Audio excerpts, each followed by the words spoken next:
Hello. Hi, hi. Is the background noise barely audible to you guys too?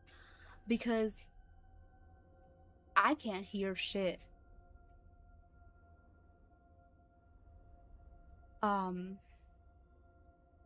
can't really hear it.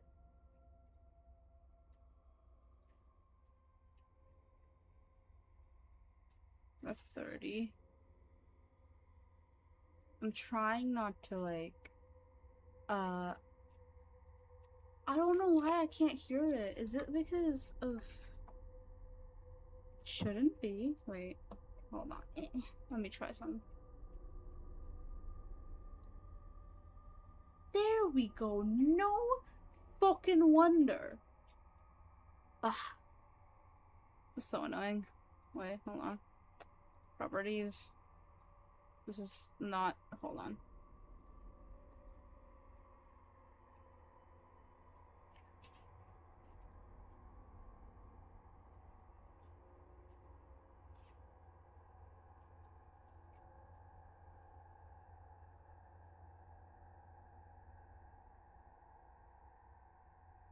Okay, I understand why it was the way it was now. It's because I have a pair of headphones that are like plugged in to my laptop, and I have another one that are like Bluetooth. Now I was using the Bluetooth one this whole time. I was working. It was working fine actually. Um, like that's what I've been using this whole time. And suddenly, Media Player decides, oh, we're not gonna use that actually. We're gonna use the plugged in one because fuck you. Yeah. I get it now. I understand everything. My PC is race. I'm joking. Um,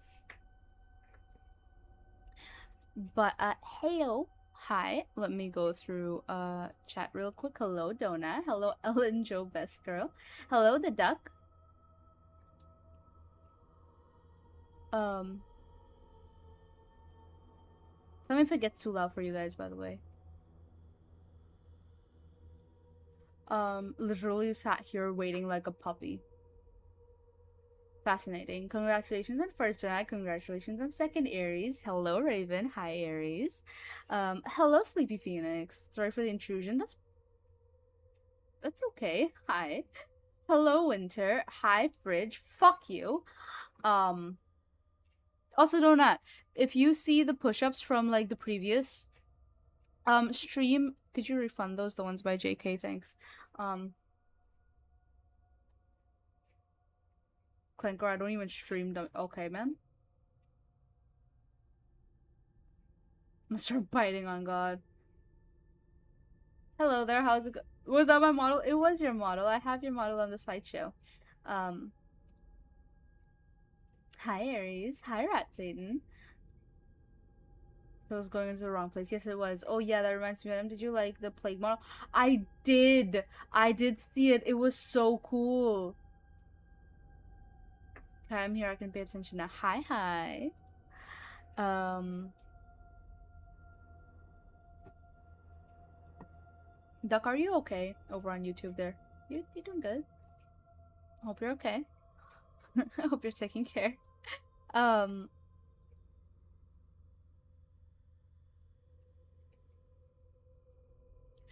so glad you liked it. Hopefully the plague streak will stop. Um, I so what are we reading today? We're reading this story called Butcherface. It's on the Creepypasta website, and this was suggested by Winter. This was suggested by Winter. Um, Before stream, like, sat puppy waiting at the front. Aww. Um, yeah, Winter. That was ages ago. It was. But I only just got to it because of just how many there are. Because after this isn't the end. I also have to get it to the SCP stuff. What a perfect time. I was looking for a bedtime story. Hi, hi. Well, I'm glad you're here now then. Well, since you're trying to go to bed, I will not delay it much further. Let me pull up the whole thing. Mm-hmm.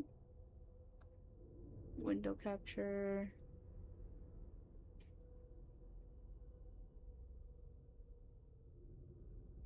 Me just cook pasta. Um,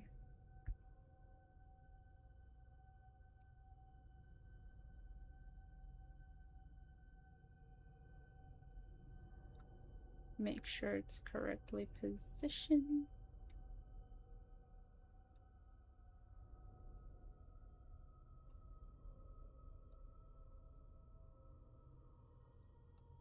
Mm,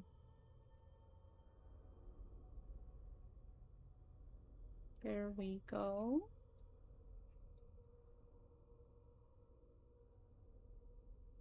So, without further ado, use the push from the last stream and fridges one from this one. I told you to refund the ones from last stream. I'll do the ones right now. I start doing streams where I can just read SCP entries. You should. You should. The couldn't pay attention. I'm sorry. That's okay. That's okay. No, we need further ado. All right, I'll do the push-ups then. Since you need further ado.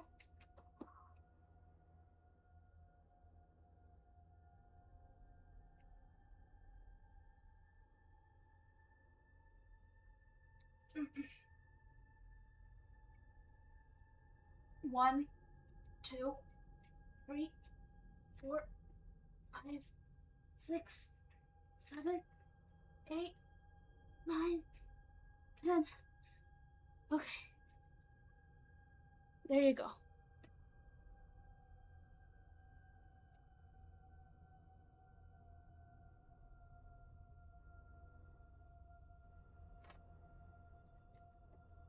Okay.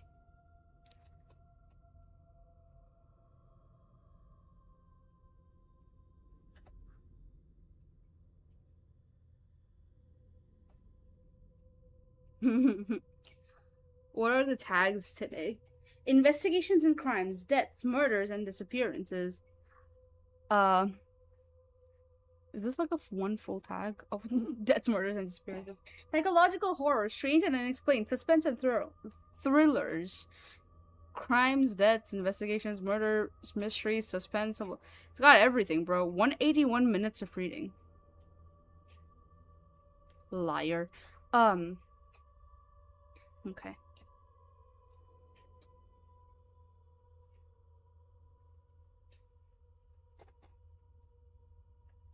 In 1997, my friend, who we'll call Chris, moved across state. At that time, we were 10. We didn't really have much of a way to see each other besides getting a ride by our parents to one or the other's house, which would be a hassle for our parents, so we eventually lost contact. During this time, I had only gotten the chance to visit his house once. With this story being in this subreddit, you'd expect the house to be creepy, but it really wasn't. It was a very plain split level house, probably built in the early 80s with neighbors close by, so it wasn't even secluded. Like I said, we lost contact with each other for 10 years. That is until Chris contacted a mutual friend through MySpace. I didn't have an account on that site. We made plans to hook up and hang out. Now that we have our own means of transportation, it was a lot easier. After maybe a month of this, Chris mentioned that his family will be remodeling the house, and I offered my help. Him and his father gladly accepted the offer, since the previous owners apparently didn't keep up on it themselves. So, a couple weeks later, I drive down one weekend and we start tearing up carpeting, ripping off wallpaper, etc. The basement had been changed into a room for Chris some years before, and while half the floor was concrete, the other half seemed to have been torn up and replaced with floorboards, and one of the boards had become warped and broke, leaving it protruding up under the carpet, so they wanted to replace it.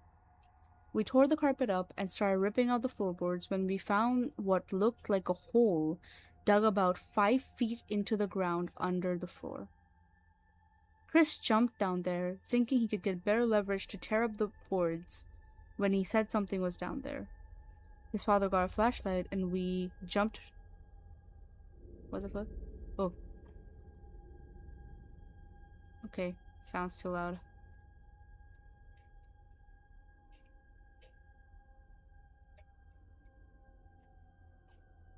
Very lurky on enough while I record. That's perfectly okay. It says 181 and then I'm through. I'm like, pick a lane. Basement mentioned. Um, his father got a flashlight and we jumped down to check it out. It turned out to be a very worn box. Worn box? It looked similar to a shoebox, but it was about 3 feet long and extremely damaged by the elements. It was so tattered that you wouldn't be able to pick it up in one piece. We believed that whatever was in it would be just as damaged. But when we ripped it open, we noticed that whatever was in it had added protection of a black trash bag. Chris picked up the trash bag and its contents made the sound of plastic hitting plastic. We were curious as to what's in there, so we brought it upstairs and cut the bag open with a pair of scissors and found 24 unmarked videotapes.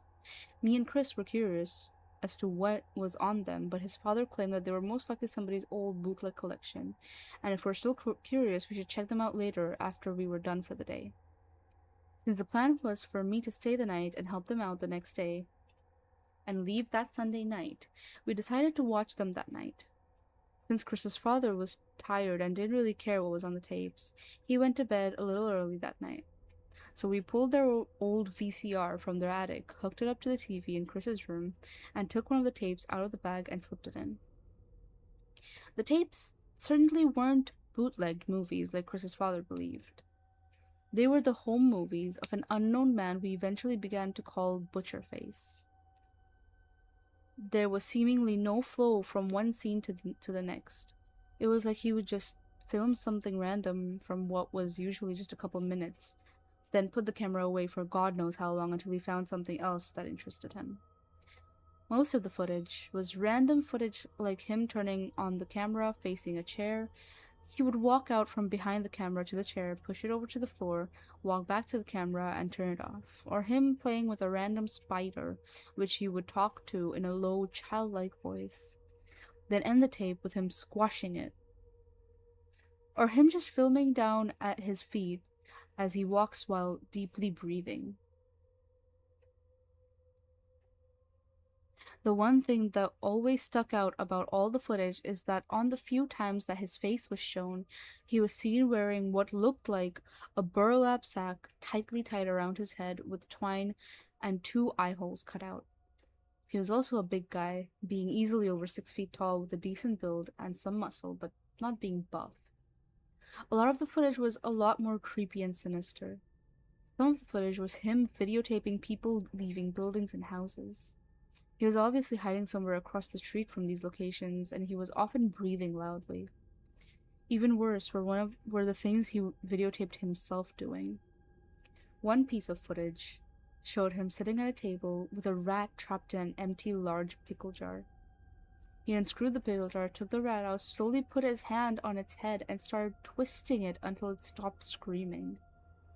He twisted a little more until its head was completely ripped off the body. Then he turned the camera off. Another clip showed him in a barn, which there was no barn on my friend's property, so we don't know where this was filmed. He turned the camera on, showing a pig tied to a post. He walked over to the pig with an axe in his hand and hacked its head off. What was really creepy was that most of the footage was shot in what was now my friend's house. It was always dark in the footage, like this man didn't like having lights on, but we did recognize various locations of the house. One piece of footage was obviously shot in the living room, which showed Butcherface using a large hunting knife to cut the power cord off of something we couldn't see, wrapping this cord tightly around his arm, grunting and moaning as he does it, and using the knife to cut deep cuts into his hand and arm. One disturbing clip showed him standing in front of a table in the kitchen. On the table was a clothes iron. He then unzipped his pants. Oh, okay, what the fuck? Took out his penis, put it on the table, and pressed the hot iron against it. He screamed but didn't take it off for about 30 seconds. He finally took it off, limped over to the camera, and turned it off. What freaked us out the most was a clip of Butcherface in what used to be Chris's upstairs bedroom before he moved to the basement. He turned the camera on and showed the whole room covered in what appeared to be hundreds of lit candles. They were on every table, chair, and shelf. The walls were covered in paintings of grotesque and ghostly faces. He then walked to a corner of the room and started furiously carving something into the floor with the hunting knife. He would stab it into the floor and drag it around, pull it out, and stab again. Since that room was vacant at the moment and used for storage, and was going to be renovated anyway, Chris's father let us tear the carpet in that area of the room. What we found was a section of floor that had been heavily sanded down with no real evidence of what had been carved there. Another tape showed footage of Butcherface in that same room with even more candles. He was on his knees, facing away from the camera, with his arms in the air, screaming to be brought to the pits of pain and torture. One interesting thing about this clip is that he only had 3 fingers on his left hand, missing his pinky and ring finger. He had all 5 fingers in the previous clips, and we think he cut them off. That was the last clip of that tape, and the camera appeared to run out of tape. The last piece of footage on the last tape showed Butcherface furiously digging the hole that we found in the basement. He was digging fast and breathing heavily. He was constantly grunting. His shirt was off, but he still had the mask on. After a couple minutes of him just digging, he started talking, saying something like, "This is it. This is it. They won't know. They'll never find me. This is where I'll hide." Okay. So we're off to an interesting start. What the hell? I'm getting a call, so I'll be stepping away for a minute. But yeah, feel free to like make of that what you will.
Hello, I'm back. I'm back. I'm so sorry. I had to like run downstairs real quick. Like I mean downstairs.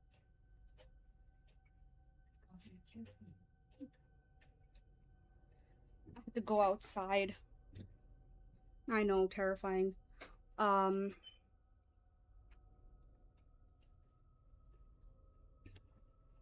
the thing is, well, the horrors. Right before stream, I had ordered myself a thing and it just arrived. So where's VG Studio? Oh, there we go. Momentary panic.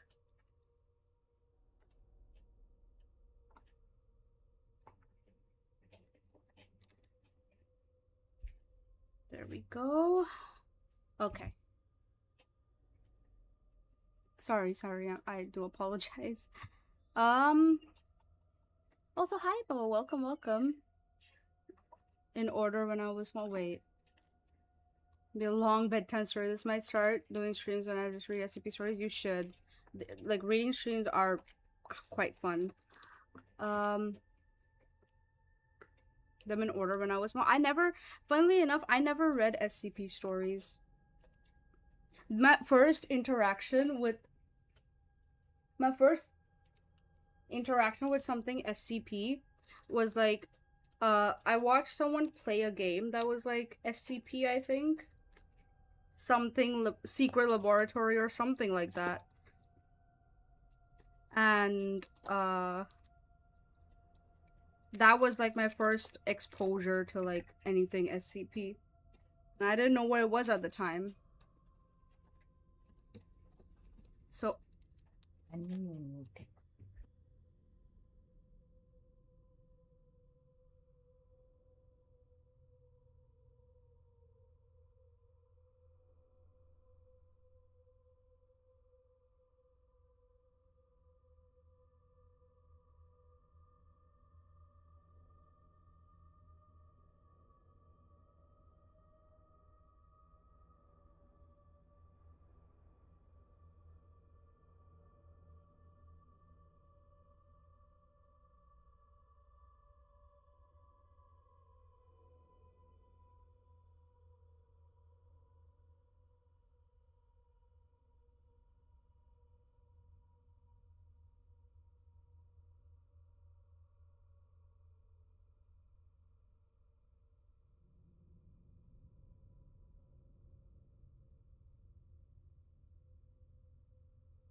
okay. I was unwrapping one of the things. I couldn't pay attention. I'm sorry. That's okay. No need for ado. Alright. Water, thank you. Hi, Bonsai. I'm so sorry. I had to step away. Trying to eat here. More fucked up than I remember. I went to King Chamber. What the fuck? That ain't kink. Hi, Bo. Hello. Thank you for the stretch. Okay, thank you. Thank you for the 3-stream streak. Went out today because I was distracted. Today no, no, we didn't. She will catch it when she gets back. True, but I want to talk about it. Is that bottom behavior? That is bottom behavior, bruh. Hi, King Kong's King Date. Welcome. Secret Lab, great game. Yeah. Really blew up in recent years. Yeah, because at the time I did not like have any idea of what SCP was. Other than that game that I used to play, like, back in the day. This was a partner who used to play this game, so he would stream it to me, and I was like, interesting. Back then, I did not have anything to play games on other than my phone, and all I played was Genshin, so...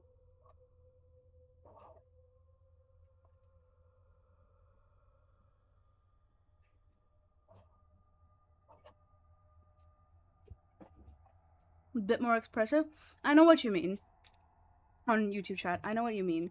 I just haven't done one of these in a while. Done a reading stream in a while, so I'm probably gonna take a bit to get in the flow of everything again.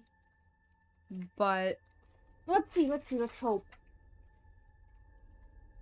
Are you 36? What? I don't know, man. Am I?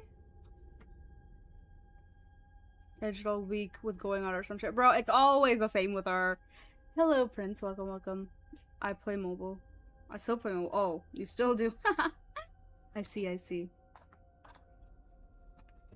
No, I'm so bad at playing PC games. I might as well just be a mobile player at this point only.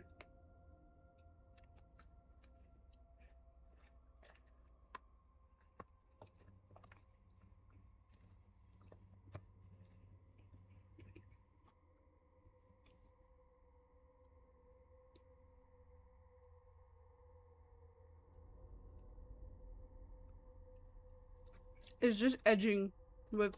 It's more than just edging with going out. I know. I know.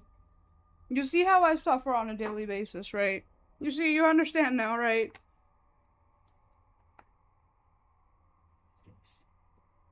Anyways,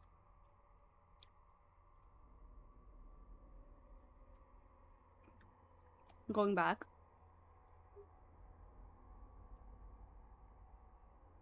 Read to us briefly. Aye, aye. Okay, part two. About 2 weeks after we found the Butcherface tapes, we were getting tired with having to lug the VCR up and down those steep attic steps. Because Chris's father, for some reason, kept asking us to put it back up there when we weren't using it. Even Chris's, uh, when we weren't using it, when Chris's younger brother, let's call him Evan, who was going to college for media production, came in to the middle of a conversation about this and mentioned that he could convert the tapes to DVD using equipment at his college. After some haggling and way too much negotiating, that if we, being newly 21 at the time, would pay for the liquor bill for a party that friends of Evan's were having, who were 19 at the time, he'd do it the next day. When that day came, both me and Chris were waiting anxiously in the kitchen for when Evan got home.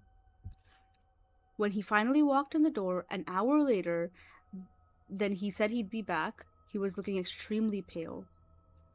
We asked him if he was done converting, and he jumped in our faces saying that we never told him what was on the tapes.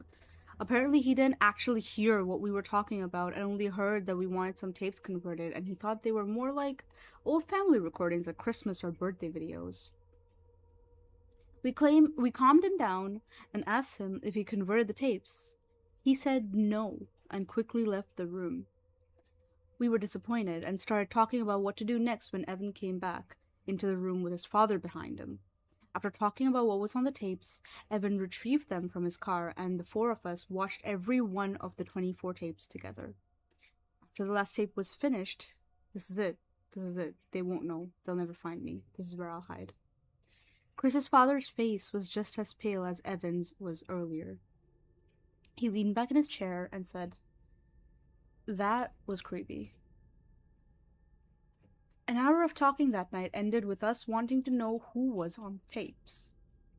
I left for home soon after with the understanding that I would be kept in the loop on what we would do next, which was to figure out the previous owners of the house.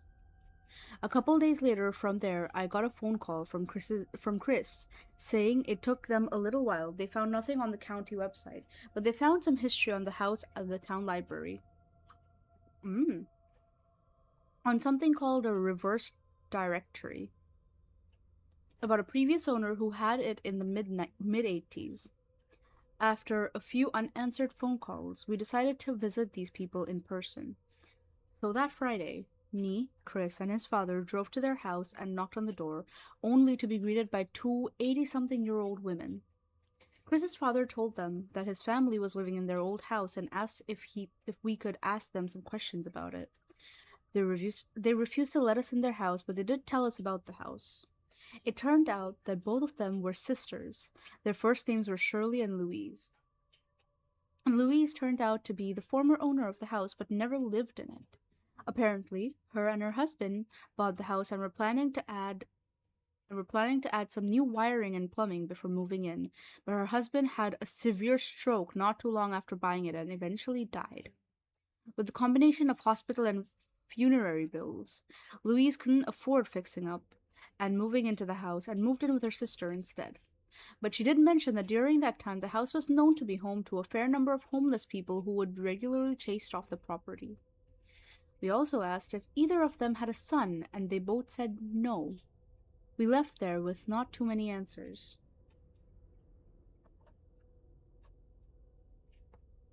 Also, the thing that I ordered, by the way, is like Rocky Road waffle with Belgian chocolate milkshake.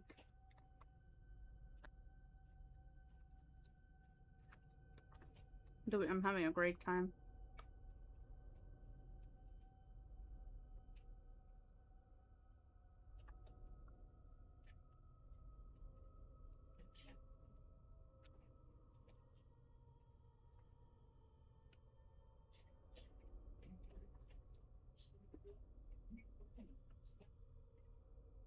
What we're reading right now? We're reading Butcherface.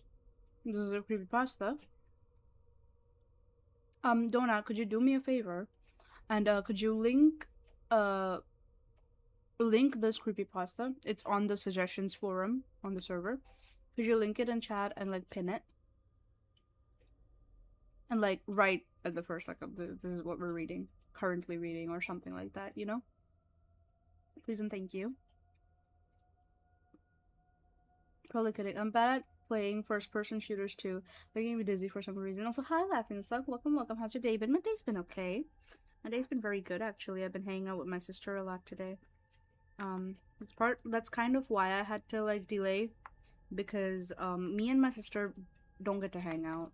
And I didn't know she was gonna come over. Otherwise I would have like scheduled it later from the start. Um I didn't know how when she was gonna come over, so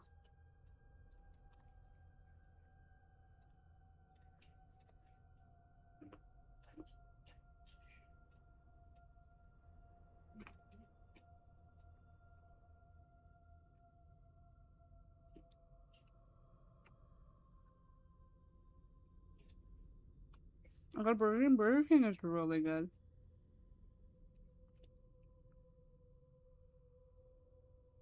Thank you, thank you.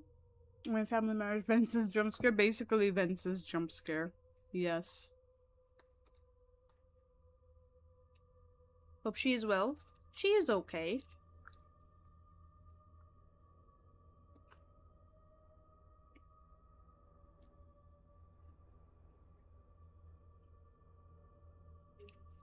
She went for some health tests earlier in the day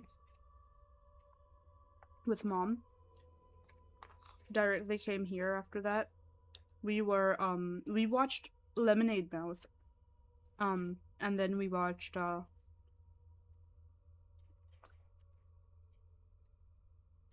YouTuber making a video on Lemonade Mouth. And then we started watching the Digital Circus. Amazing Digital Circus. We got up to episode 5 and she had to leave.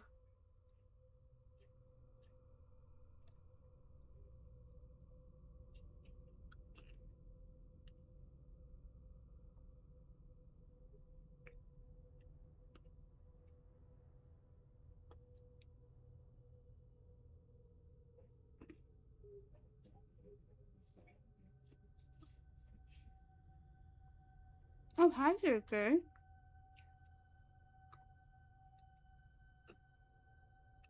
We were just talking about the Digital Circus.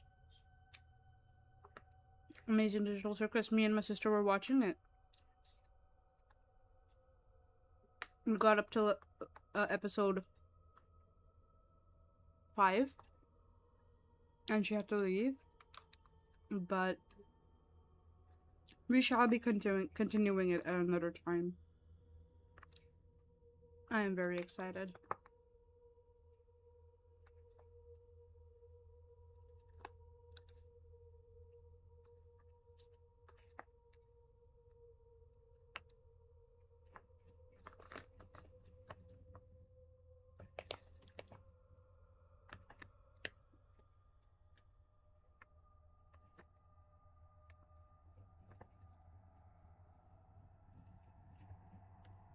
Hope you're enjoying it. I am enjoying it very much. Also, I made a mess of my hands while eating the waffle, so give me one moment to go clean up.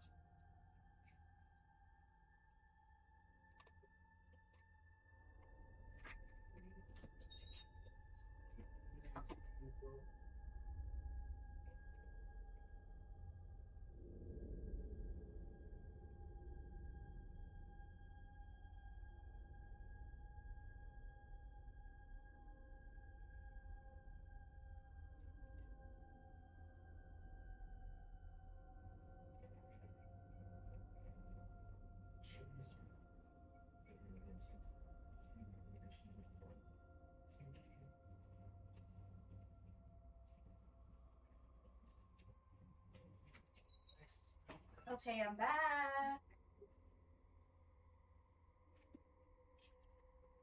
She keeps leaving us. I'm so sorry. I do feel bad. I'm sorry.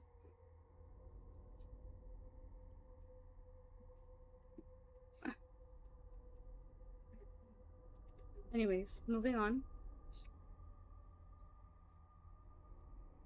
A couple weeks later, from there, me and Chris had gone to the movies with his girlfriend.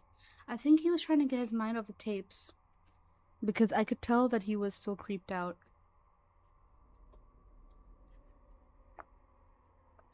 We were talking about how much the movie sucked, Spider Man 3, when Chris slammed on the brakes. We practically skidded about 30 feet, and I was choked by my seatbelt, and his girlfriend, who wasn't wearing a seatbelt, was almost thrown into the front seat. We started screaming at him, asking him what the hell he was doing, and when we looked at what he was staring at and saw a house, it looked familiar to me, but I couldn't put my finger on it. I looked back to Chris, and he said, "That house is on the tapes." Then I remembered one of the houses the Butcherface had watched people come and go from was right there, not 20 feet from us. We knocked on the door, but no one answered, so we decided to come back later. When we got back to Chris's house, I noticed the VCR hooked back up to Chris's TV in his room. I asked him about it, and he said he'd been watching the tapes again for any clues. No wonder why he was still creeped out. That night, when I got home, I got a phone call from Chris. He was whispering and said that he thinks he saw someone walking around his backyard. 2 days later, that Friday, I agreed to sleep over and see for myself. Chris was claiming to see glimpses of someone standing or walking around in his backyard, but it was always too dark to see any detail. Both of the previous nights. I was set up to sleep on a couch that was on the now reboarded up hole we first found in the tapes. Very little sleeping actually went on that night because we stayed up in the living room staring out the sliding glass door to the backyard. We were talking about how we weren't even sure if he actually hurts people when Chris suddenly leans forward and points to the window and said, "See, right there. Do you see that shadow or something?" I jumped up and flipped the switch to the backlights, but they didn't go on. So we got flashlights and went out to look. Besides some tree branches blowing in the wind, we found nothing. At around 4 a.m., we decided to get some sleep. I only stayed on the couch a couple hours because I got too cold, because I felt a draft that I think was coming between the boards on the floor. I went home the next afternoon thinking the night before was a dud. Until I got a frantic phone call that night. Someone had broken into Chris's house while they were out. The sliding glass door to the backyard was completely smashed, with broken glass having been thrown all the way across the living room and into the dining room. I drove back there because they wanted me as a witness to see a shadow in the background. They showed me around, and I saw that this person had completely tossed the living room, dining room, and kitchen. In the bathroom, the mirror over the medicine cabinet had been smashed, and all the meds in the medicine cabinet were missing. Something else was missing, which was a lot more disconcerting. 4 knives had been removed from the knife holder in the kitchen. I stayed there for about an hour and decided to go home, and it was only when after I left that I realized that Butcherface tapes was never mentioned to the cops. A little while after I got home, I got another call from Chris saying that they had found the missing knives under the blankets of each of the family members' beds.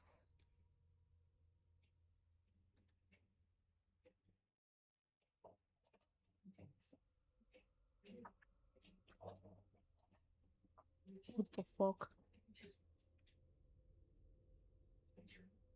Ain't no way I'm leaving the house with a flashlight after seeing. Some people have balls of steel. We don't. I don't even have balls.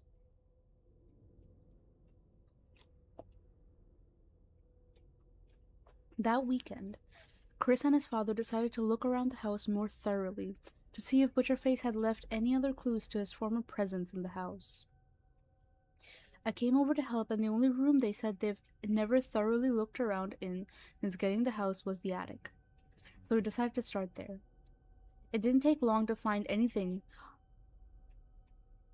because almost immediately I came across an old looking trash bag in one of the corners. I picked it up and heard the tinking sound of glass against glass. We brought it downstairs and cut it open and found it completely full of liquor bottles and used syringes. Using rubber gloves, we removed every object one at a time. It was almost all bottles and syringes and the occasional trash until we got to the bottom. At the bottom of the bag, we found a shoebox.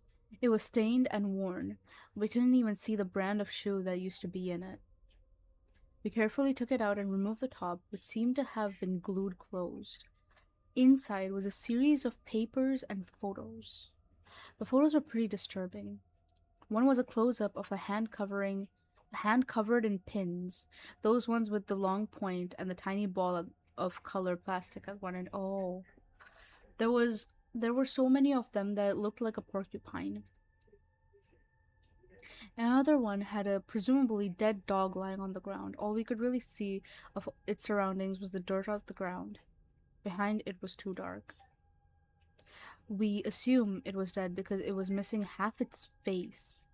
The flesh on the side of the face that was facing the camera was gone, making it look like it was smiling with a lidless eye.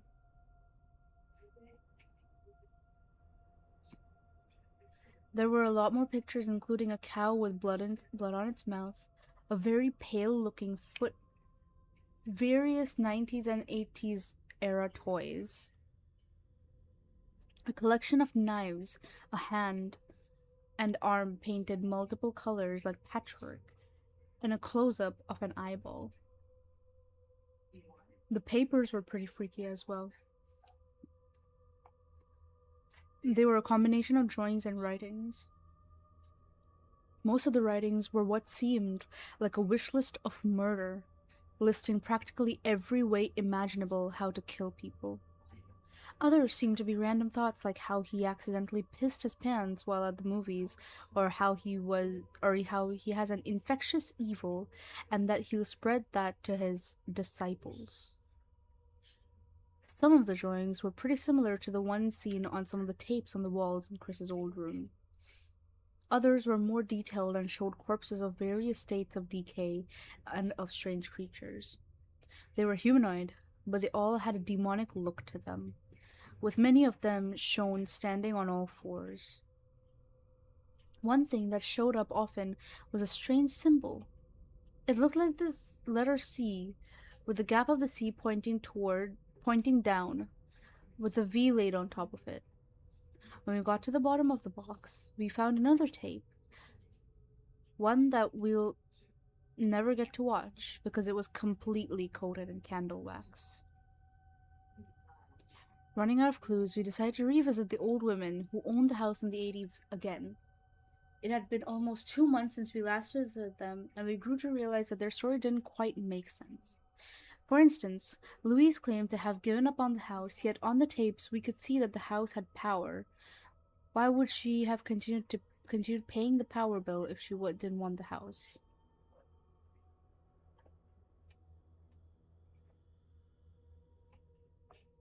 They also mentioned that homeless people had been regularly arrested or chased off the property by the cops, but we found no records of this. We tried calling them, but just like last time, we got no answer, so we decided to drop by again. When we got there, we found the house abandoned. We went next door and asked the neighbor if they knew where the two old ladies that lived next door had gone. They told us that Louise had died, but they didn't know how, and about 3 weeks earlier, and Shirley abruptly packed up and moved away a week later. While Chris's father was talking to the neighbor, Chris pulled me aside and whispered, "We're breaking into that house." That same night, we waited until it was late and drove to the old lady's former house.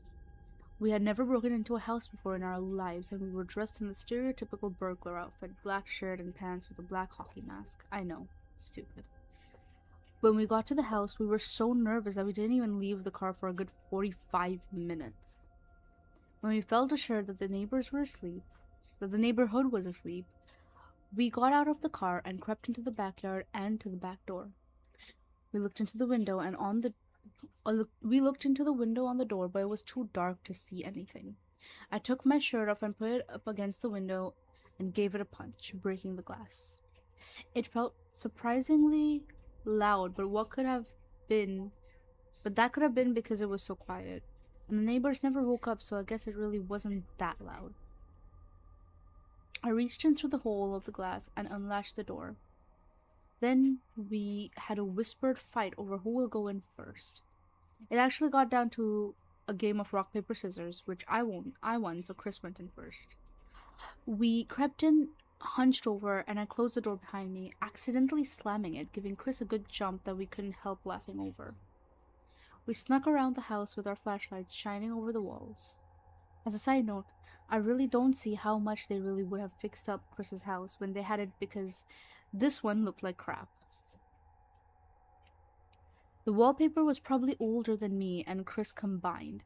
But anyway, we went into the living room and found a huge pile of trash lying in the far corner with a depression in the middle, like a person or a large dog had used it as a bed. We went upstairs and found something that connected this house to Chris's. In one of the bedrooms was a pile of pill bottles. Some of the pill bottles were the ones stolen from Chris's bathroom. Were stolen from Chris's bathroom medicine cabinet. We knew this because some of them had his mother and father's name on them, and one of them was Chris's back pain medicine from an injury that happened a couple of years ago that will require surgery.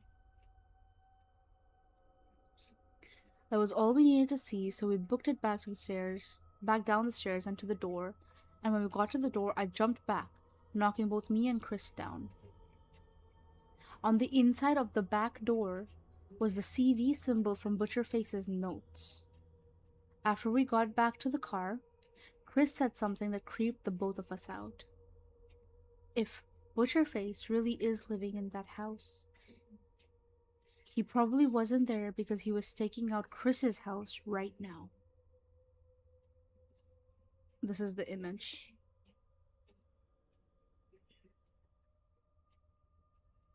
Oh, fuck, no, fuck.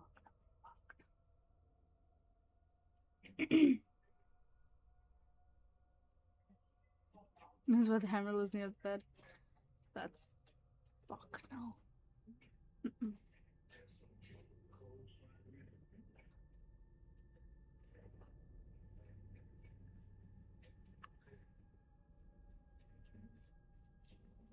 Later that week, I visited Chris's house again, and as soon as I walked into the door, I knew I walked into an air of distress.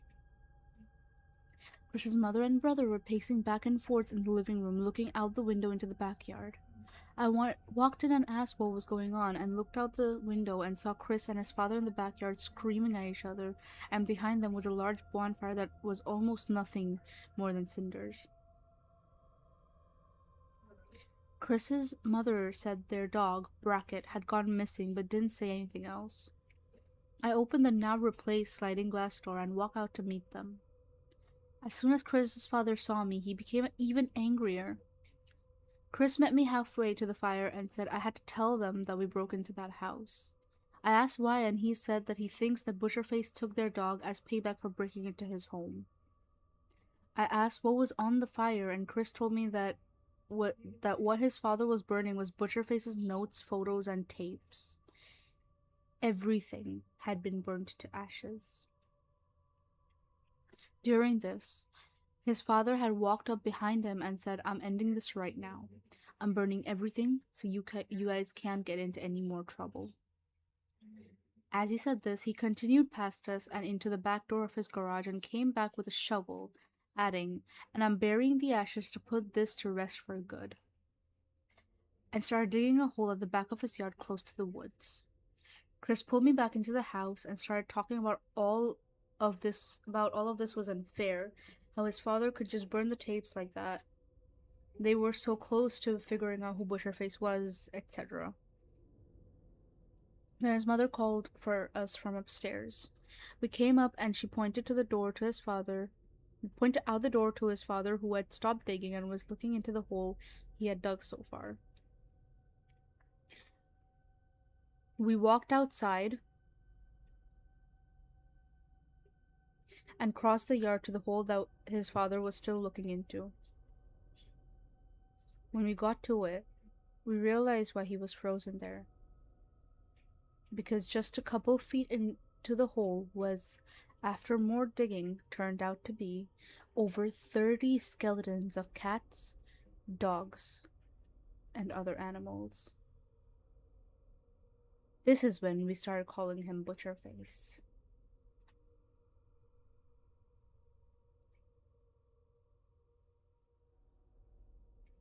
Yep, they're fucked. They're fucked. They're fucked. They are beyond roasted, fried, cooked, what have you. Hi Quim, that username is fucking wild, by the way. How are you? How are you, Nya? I'm good, Nya. How are you, Nya? I'm gonna kill myself, bro. In game. Um, and my VTube studio is having a fit. Yes, hi Quim. It's been a while. How are you? What the fuck is that name? Is what I'm asking, bruh. How are you? Hope you're well. Hope you're well.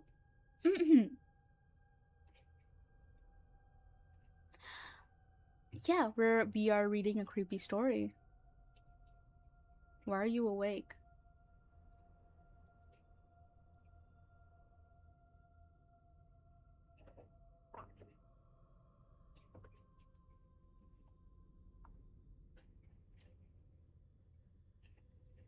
They are fucked. The person in the same time zone, by the way. Well, I have. Okay. I have very obvious and very, reasonable reasons to be awake. Okay, VTube Studio, can you, like, maybe not have a fit? You do. Oh, okay, so you don't want me to stream. I get it. That's fine. Just say that you hate me. You don't want me to stream. You don't want to do shit. That's fine. Like, I wouldn't be upset at all.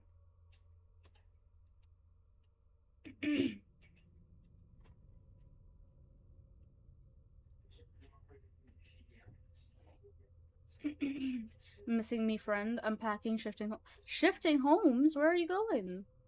Wait, are you here or are you somewhere else? Like, did you go back home? No, you didn't go back home. You've got another year to go.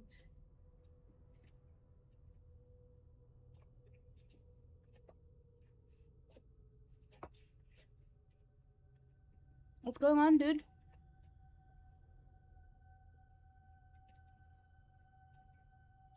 Bro, she's literally my friend IRL, though. This is... she is, sorry, Quim, you're a girl now. No, Quim is my IRL friend.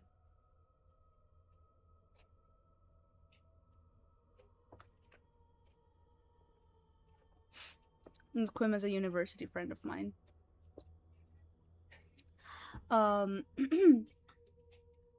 Right then, Kit Kat, I got it. Oh, okay. Take care. Bye-bye. Thank you for dropping by.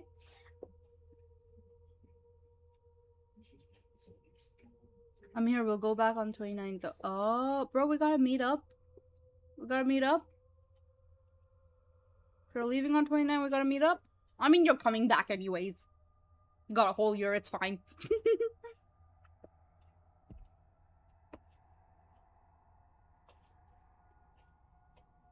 Anyways, moving on to the story. Well, they are butt fucked, egged, ass fucked even, who knows. Gone. Bro, I reckon one of those One of the skeletons is their dogs. I'm telling you. We keep reading, we're gonna find out one of the skeletons is their dogs, or like their dog is no longer a dog, but is a skeleton. Butcherface seems to have a fascination with skinning things, or like animals specifically. And a masochism kink, sort of self-hurting thing. You know, you reach a certain level of masochism to be like, I do hear you're like 11 out of the 12 months. I do hear like 11 out of 12 months.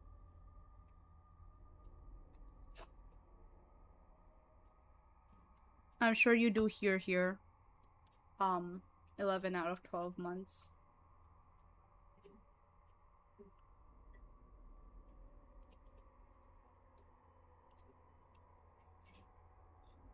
You know, it's like a nerd calling someone else nerd, but like in a derogatory way. I am just as dyslexic. I'm not dyslexic. Am I having a stroke? Perhaps. Perhaps you are. There is a fat chance that you might be. Me can reveal sensitive info about Venom. She knows where I live. She'll kill me. Sorry, this is true. This is true. I do know where he lives. It's just fucking far away, though. Ugh, so much work.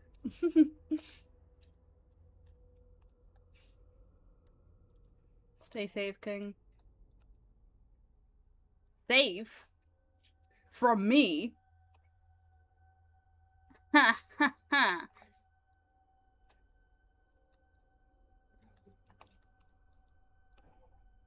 I'm safe from you, I'm far.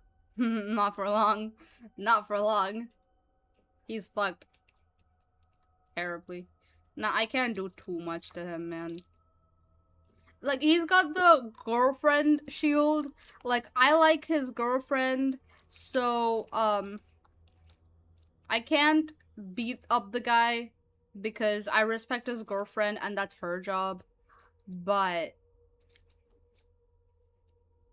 you know. I can always form an alliance.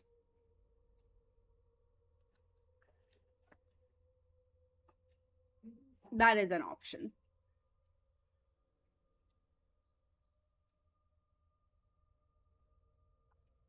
Did I miss a page?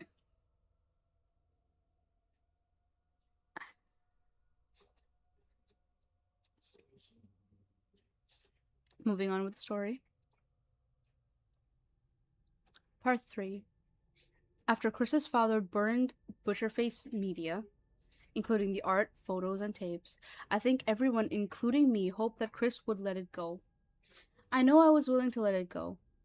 But it wasn't long after that Chris began looking for any evidence of other media by Butcherface. He would occasionally talk, just to me, about strange tapes and art found in other parts of the country, but most of it seemed sketchy, which even Chris was completely willing to admit.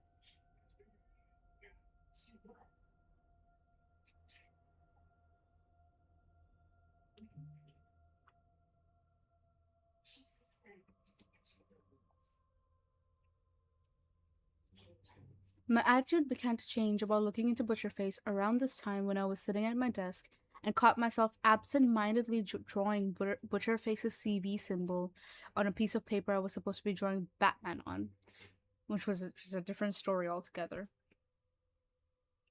Roughly 2 weeks after Chris's dog disappeared and his father burned all the evidence of Butcherface, Chris showed up on my doorstep saying that he wanted to go back to the house we found that was on the tapes. When we first found it, no one was at home in part 2. We showed up at the house around 6 p.m. on a Wednesday, hoping that anybody living there would be home from work. We went to the door and knocked. The person who answered the door was a man roughly in his 50s. It turned out that he did actually live in the house in the mid-80s. Oh. Oh. Oh. Oh. Oh. Oh. Fuck.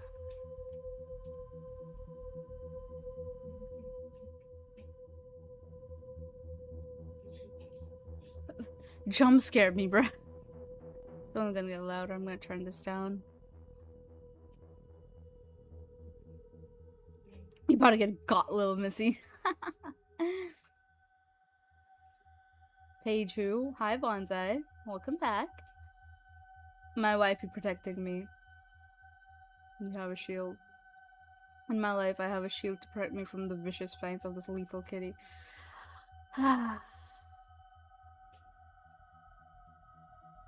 It's rough out here, guys. Rough out here. The person you beat up got a shield.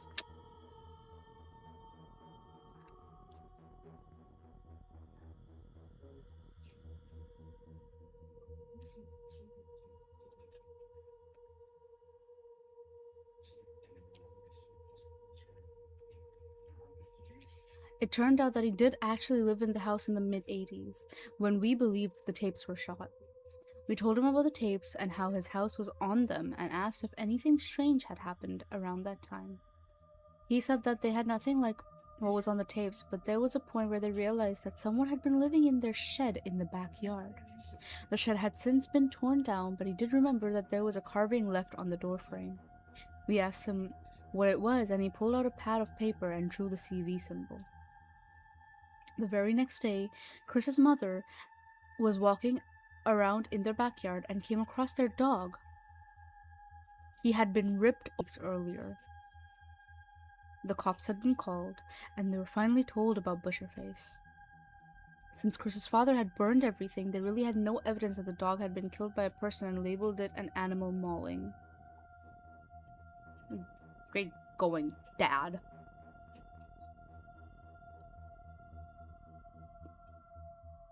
It wasn't long after that I came home to my front door open.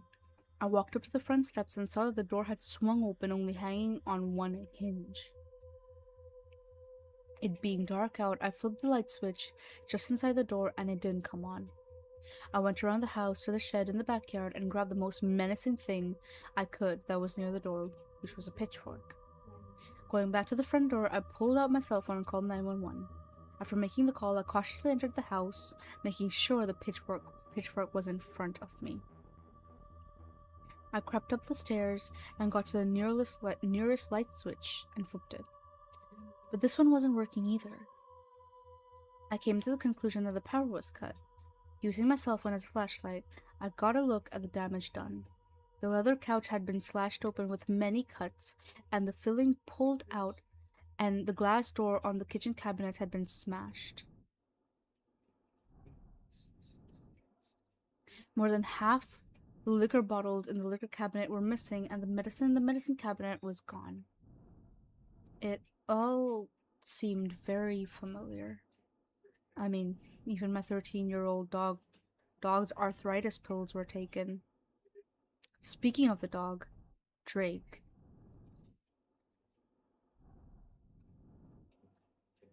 What is that sound? It's freaking me the fuck out.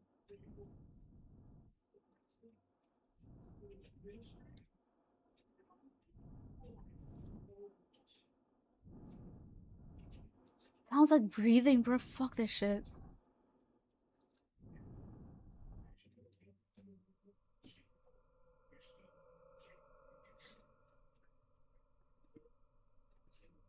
Speaking of the dog, Drake, he has an anxiety problem, so we keep him in a crate whenever we leave the house. Thinking of what happened to Chris's dog, I ran down to the hall. I ran down the hall to the office where the crate is kept. I shined what little light I had from my phone on the crate and saw its door open and it looked empty. I stepped forward, afraid at what I'd see, and shone the light to the crate. I saw Drake cowering in the back, whimpering. That's when the cops pulled up. My family came home soon afterwards. The cops asked us if we had any enemies, since the house mostly just seemed to be tossed. I had to tell them about Butcherface. While the cops were looking around, they noticed that the power hadn't been cut. It turned out that every single light bulb in the whole house had been partially unscrewed, leaving the light bulb in the socket but not able to light up. This was the first time my family had heard about Butcherface, and they asked me to stop seeing Chris. I hadn't so much as talked to Chris on the phone for almost 2 months after that. Very little had happened in that time, but something still didn't feel right as well. For one thing, my sister, who works nights, started asking me to stand at the front door and wait until she got in her car whenever she left. Since she leaves after dark, I asked a couple times why, but she never gave an answer. It's like she just felt creeped out, or that she was being watched whenever she went outside. Our dog still seemed spooked too. Whenever we'd tie him outside, he'd only do his business and come right back in, which is very out of character for him. One day, I was standing at my back door looking into the backyard, thinking of all this when my eyes locked onto the shed in the backyard, and I remember the story told to us by the people we talked to whose house we saw on the tapes. They found evidence of someone living in their shed. I went to my room and picked a sword for my sword collection. Yeah, I'm a nerd. Oh, is this about Bonsai? Bonsai has a sword collection. Nobody make fun of me of the way that I pronounce that word, by the way. Whoa, hey. Hi.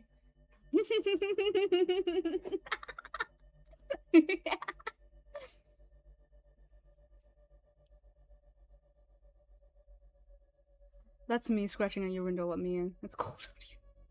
Me and your walls watching your every move. Stop it. Talks to everyone here.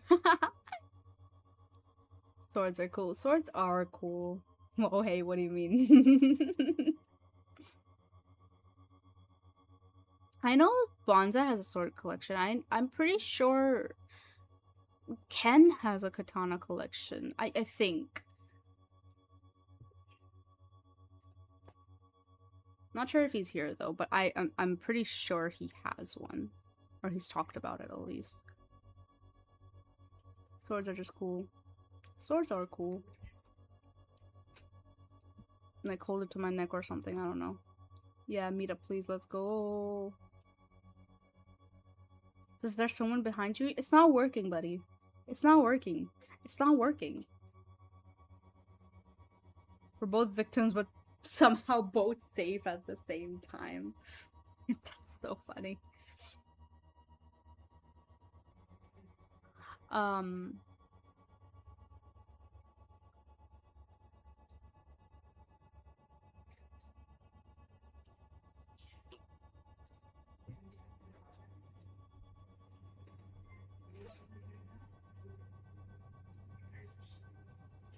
Yeah, I'm a nerd and went out to the shed. I crossed the yard, and when I got to the shed, I found it unlocked. I opened the door and looked inside, only using the sunlight since there's no power running to it. I immediately saw a pile of trash in the far corner. There was a loose pile of tarps, cloth, and umbrellas. Cloth from umbrellas and trash bags, and had a compression in the middle like someone had been laying in it. Off to the side of the pile was the missing liquor bottles from inside the house and some garbage. This guy had been living in the shed, and it was a good chance that he had been there since the house was broken into 2 months ago. In fact, for all I know, he could have been in there that night when I went to the shed for the pitchfork, watching me. I didn't want to freak out my family, so I cleaned it up in secret. At the bottom of the bedding of trash, I found a ratty notebook. I only half opened it to a random page, saw some very familiar artwork, and immediately closed it, tore it up, and threw it in the trash. A couple weeks later, I got a phone call from Chris. He said he was still doing some looking around and found some strange stuff. Before I could say that I didn't want to hear it, he said he went back to the house of the women who were the former owners of the house, who we had talked to before. Before I could respond to this, he said they lied. Come see me tomorrow. The next day, without telling my family, I drove back to Chris's house. When I got there, I was greeted by his mother, who seemed to be in a good mood. I asked her how it was going, and knowing what I was talking about, she said nothing strange had happened there for a couple months. I asked where Chris was, and she pointed to the stairs that led down to his basement bedroom. I opened the door and immediately heard Chris talking, but I couldn't quite hear what he was saying, but assumed that he was talking to his girlfriend. When I got to a point on the stairs that I could see into his room, I saw that he was sitting in front of his desk, talking to a video camera. I asked him what the hell he was doing, and he smiled and said nothing, and turned the camera off and slid it back between his monitor and computer tower, like it wasn't strange that he was talking to a camera, just like Butcherface did. By this time, I had gotten to the bottom of the stairs, and Chris stood from his chair and immediately changed the subject. He walked up to me and started talking about how, a couple of days before, he drove to the house of the old woman who used to own his house. When he got there, he parked across the street and waited. He knew that the former owner of the house, Louise, had died and that her sister Shirley moved away after, and that someone had been living in her house since then. He was hoping to see Butcherface either entering or leaving the house. Instead, he saw Shirley pull into the driveway. They got out of their cars at the same time. Shirley apparently didn't see Chris because she just continued to the house. By the time he caught up to her, she had already gone into the house, but she began to back out. But she then began to back out, apparently shocked at someone she saw in there. When he got to her, she was already back on the porch. He started talking to her, and she finally told him that what she really knew about Butcherface. Like we already knew, she started with when her sister Louise and her husband bought the house. They wanted to replace the wiring and plumbing, but before that could happen, Louise's husband got sick and eventually died. This is where they left its story off before. What they didn't tell us is that a couple of years after her husband's death, Louise still couldn't afford paying for it, so she decided to sell it instead.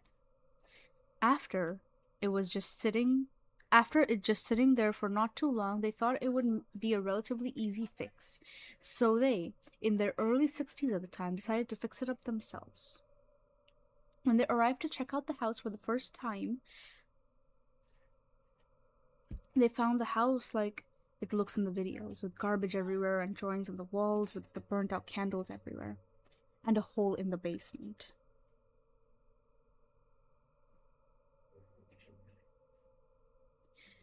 They began to clean it up. What the fuck was I reading? They began to clean it up, picking up the garbage, putting up cheap wallpaper, putting down carpeting, and boarding up the hole in the basement as best they could. One thing she did mention that we never noticed is that she said that in the hole in the basement there was another hole in the cinder block wall in the foundation that led to the backyard. They bricked up the hole, but due to their budget, and she apparently also blamed their old age, they never used any mortar. They just laid the bricks in place and left it at that. Chris asked her if they put the videos in the hole, and she outright refused. Oh, fuck.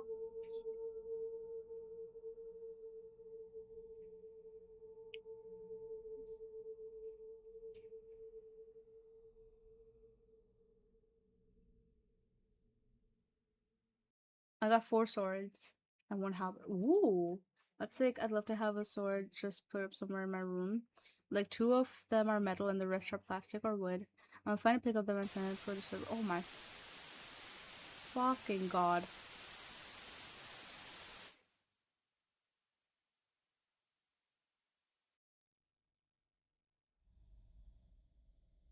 I'll leave it here.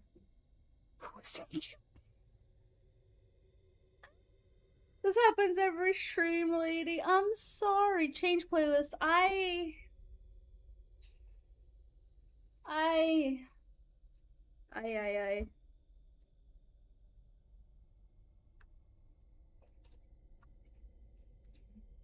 The fuck was that noise? I'm so sorry. Hello, Big Bitties enthusiasts. Welcome, welcome. I'm gonna find a pic of them for anyone new in chat. Join the server. Thank you. Thank you. Yes, everyone, please join the server. Posted and pics and vids. Also the halberd. Or farming with the halberd. I see the music is scarier than the story, it seems. Stream just get the piss jump scare. I'm awake now, thanks. I'm sorry. I'm so sorry, JK. I hate that I typed that. Wait, let me look at the swords you're talking about in pics and vids.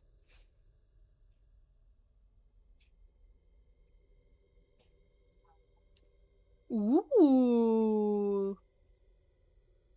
Ooh. This setup is so cool with the like little umbrella.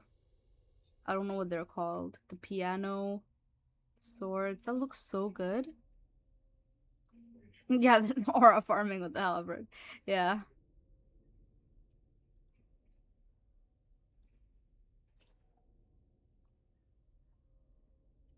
Nice, nice. These look so good. What the fuck? Slaying? Play girly, cock it.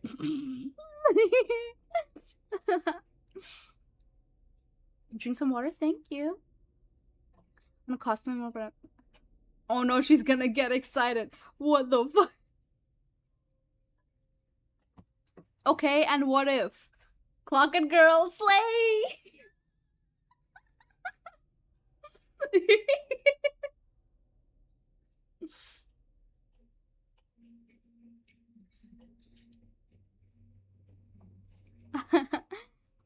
I want a katana so bad. I want a katana collection. A couple friends of mine, wink wink, have collections, wink wink. You know, they're so cool, wink wink. My friends are so cool. My friends are so cool. I'm gonna listen to your stream as if like, aw, thank you. Good luck packing. Um, why is she thirsty? I had to deafen. I'm not thirsty. What? I'm just calling my friends cool. Because they are. You know, I've mentioned this multiple times. I have hot friends. I don't know what to tell you. All I heard is my wink wink, my friends are so cool, and I know you. No, you don't. No, you don't. I'm just saying my friends are cool. I don't know why you're making a weird donut. Donut just wants to hear me say some weird shit all the time.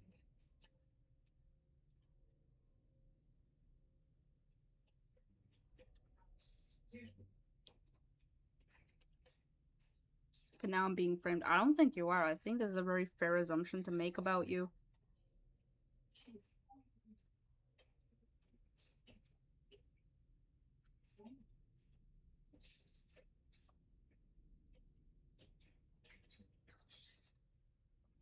You say some shit all the time. At this point, I think there's agenda here. And there's ulterior motives here. I don't know what to tell you, buddy.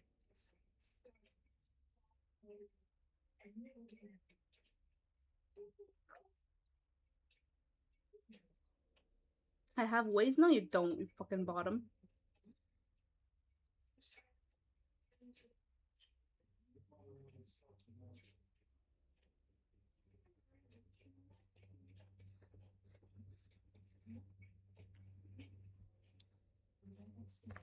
No, you fucking don't. Can't believe Donut would do this. I know, right? Man. Man. Also, one moment. Be right back. Let me toss this bowl of ice cream that I've been having without you guys' knowledge.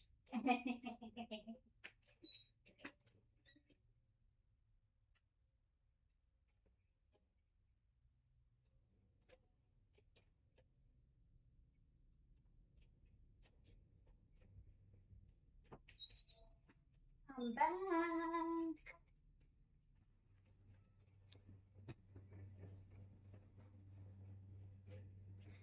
So then I want to see my classy fit that I had on while I died of hyperthermia. We're posting it in the server, right? Yeah, I'm just here to gather shit you say, cancel you in 2 years. You got me.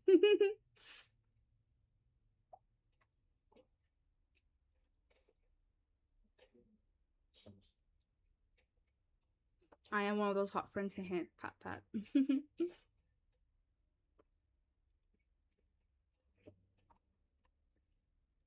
Okay.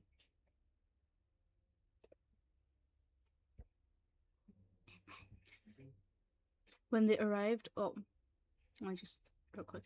After it was just sitting there for not too long, they thought it would be a relatively easy fix, so they, in their early 60s at the time, decided to fix it up themselves. When they arrived to check out the house for the first time, they found the house like it looks in the videos, with garbage everywhere and drawings on the walls with burnt out candles everywhere, and a hole in the basement. They began to clean it up, picking up the garbage, putting up cheap wallpaper, putting down carpeting, and boarding up the hole in the basement as best they could. One thing she did mention that we never noticed is that she said that the hole in the basement there was another hole. Okay, we did read all this.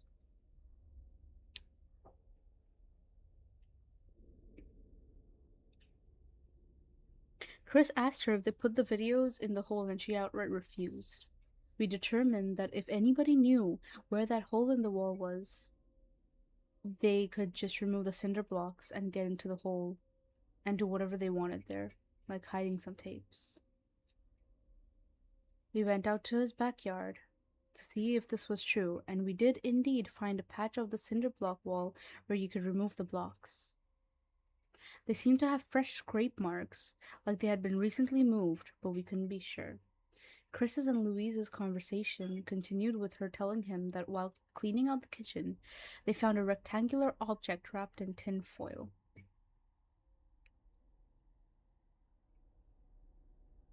They unwrapped it and found a videotape. They brought it back home and popped it in their VCR and watched it. Apparently, there was no picture and the screen was just black, like he left the lens cap on or something. But it seemed to be intentional because what the video lacked in visuals, it compensated with sound.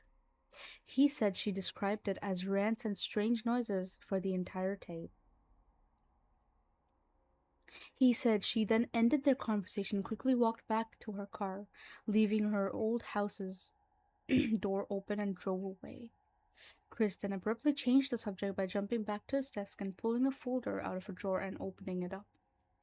The papers inside were printouts of various disconnected websites showing pictures of stills from videotapes, drawings, photos, and carving that all looked familiar. He said, "Look, they're from all over the country, including some bits of Mexico and Canada. Some of these apparently even appear in some places of Europe. It's like he's traveling around and leaving his stuff wherever he can." Chris then said that he will continue his investigation into Butcherface. That investigation continued for 4 years. Until last weekend.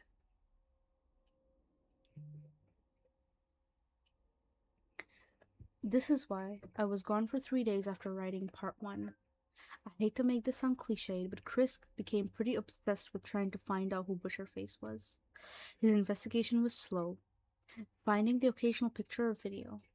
He even traveled to a town near Denver, Colorado, because he believed he found what he called a nest, a place where Butcherface seemed to appear often, much like around our area, but didn't find much.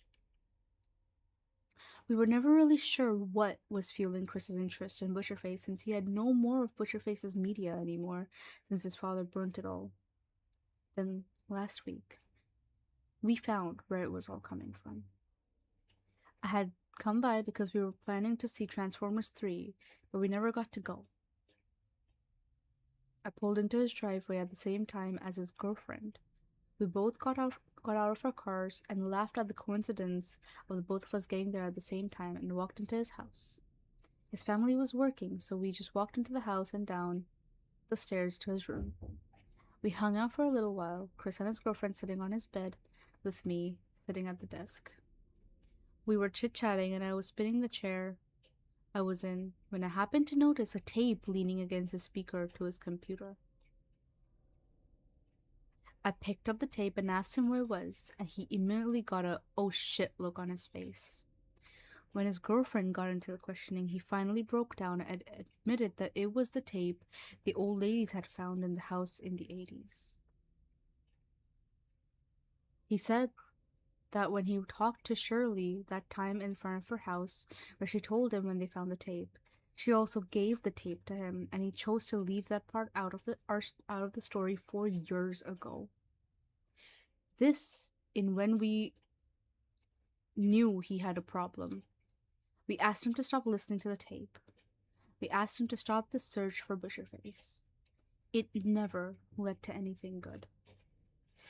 So that next week, that is to say, this week, we decided to go to a cabin that Chris's girlfriend's family owns on a lake a couple towns over to finally finish it.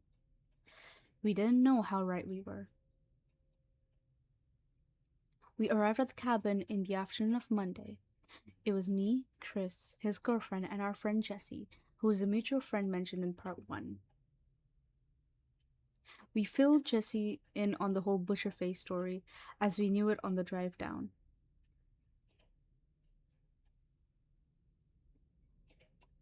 And he immediately regretted coming along. Chris brought everything he had on Butcherface, and soon after we got there, he asked if we could watch the last tape one final time. Jessie wanted to see what the fuss was about, and I must admit I was curious to check it out myself. The cabin had no cable, phone line, cell phone signal, or internet access, so the only form of entertainment was to watch movies, so they actually had a VCR still there with a decent VHS collection. We popped the tape into the VCR and turned it on. As mentioned before, this tape had nothing visual and was all audio. It began with the clicking sounds like from an insect that would start off slow and go faster, then slow down and go fast again. It then changed to a quiet talking, like a whisper. The voice talked about how he had an infectious evil and wanted to spread it to his disciples, and then it just faded out, like he just walked away from the camera. There were more noises of what sounded like animals walking around inside a building and a high screeching noise that lasted for a good 5 minutes. There was more talking, where he called people zombies and cows and how only a few were worthy for the pit, followed by a jabbering sound like he was humming while wiggling his tongue around.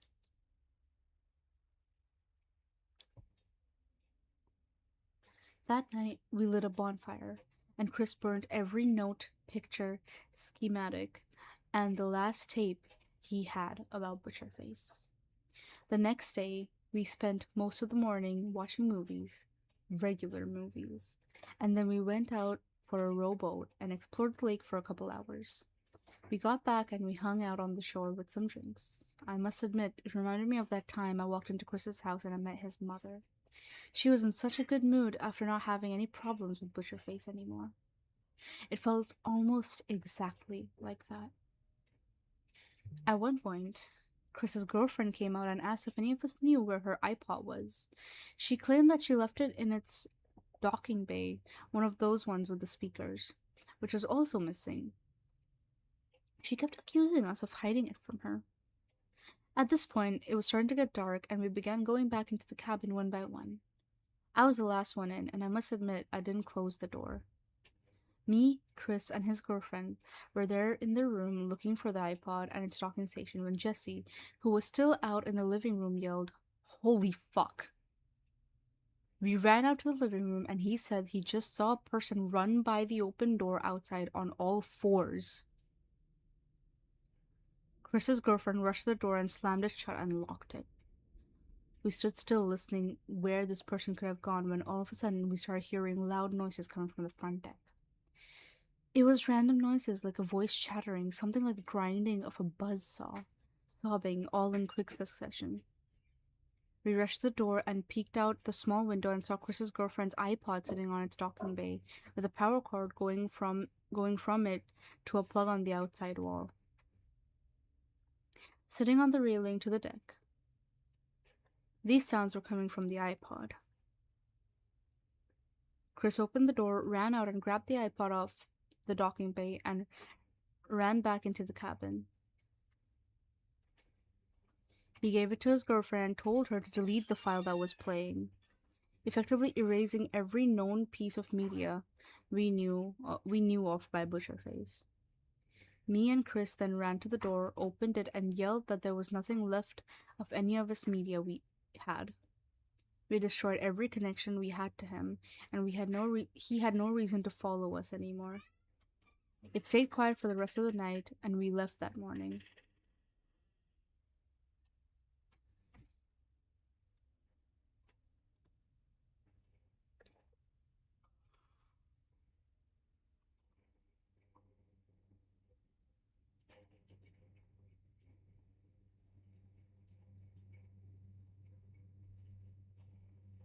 Bro. Bro. Someone ever starts a question with wanna see, my answer is always yes. Wanna see this? I'm joking. Well, don't cancel me. Bro. Thank you for the pets. Thank you for the water.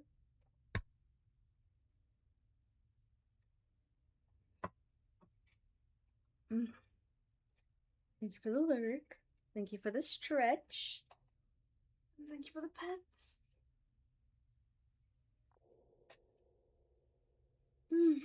Okay. 2 waters and big stretch. 2 waters? Okay, I'll take another sip.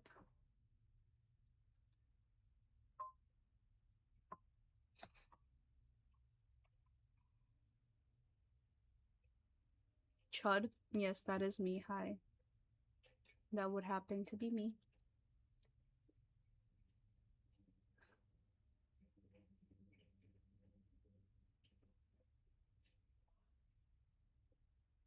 As I was saying.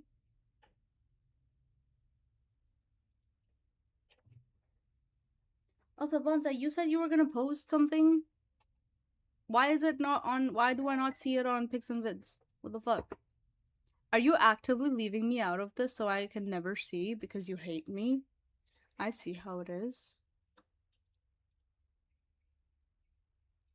No, he was asking if I want. Well, I want it too. What the fuck? What the fuck? What? Why? I'm getting FOMO, bro. What the fuck?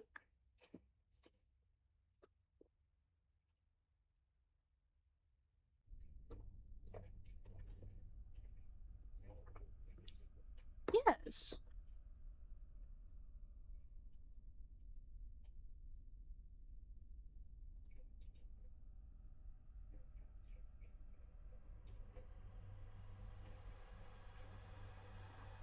Oh, though. Okay.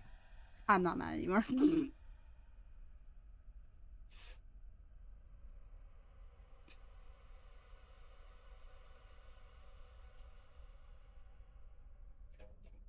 Mad error or something.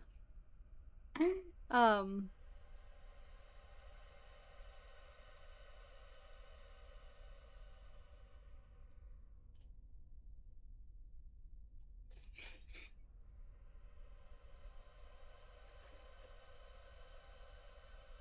This music. Fucking mean music.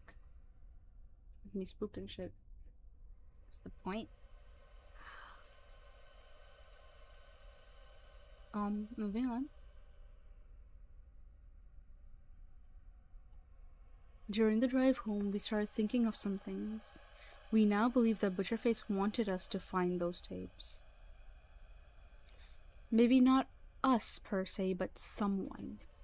The day that we found those first 24 tapes, we started an avalanche of more and more of his media to be surfaced and help the possibility of it spreading to others. He had mentioned more than once in his media that he wanted to spread his infectious evil only to his disciples, and we think those disciples are those that have seen his media. We say this because he never seems to attempt to hide it and seems to keep watching all those who have seen it. In the notes I saw of Chris's before he burned them, I saw that many of the sightings of him were scary but never seemed to be completely dangerous. It was like he was just keeping watch over those who have experienced his media. I contemplated not writing out parts 2 and 3 of this story because I'm not sure if this counts as spreading his media. Oh, fuck. That's it. We're a part of it now. Sorry, guys. I fucked it up. My bad. Lock your doors. My bad, guys. You fucked us? Well, no, I didn't. But,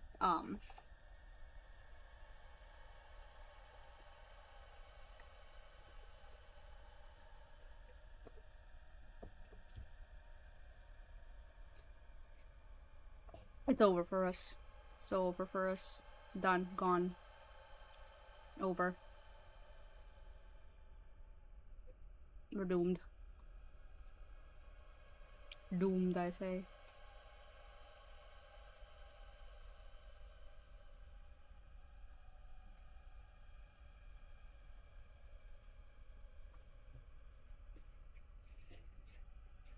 Ultimately, I decided to finish it to warn you that if you ever come across anything that even resembles the footage, audio, art, writings, or carvings that are described in these stories, do not look at them.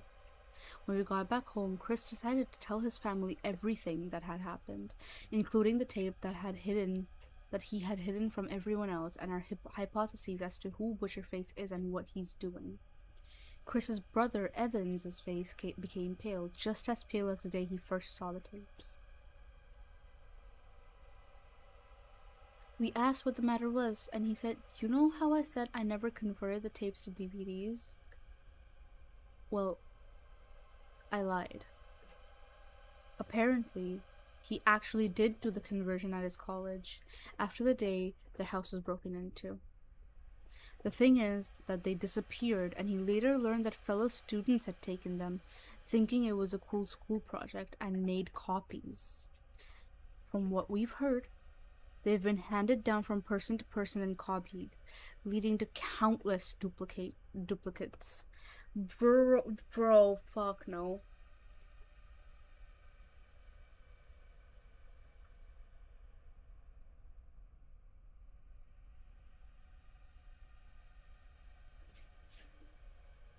Fuck no.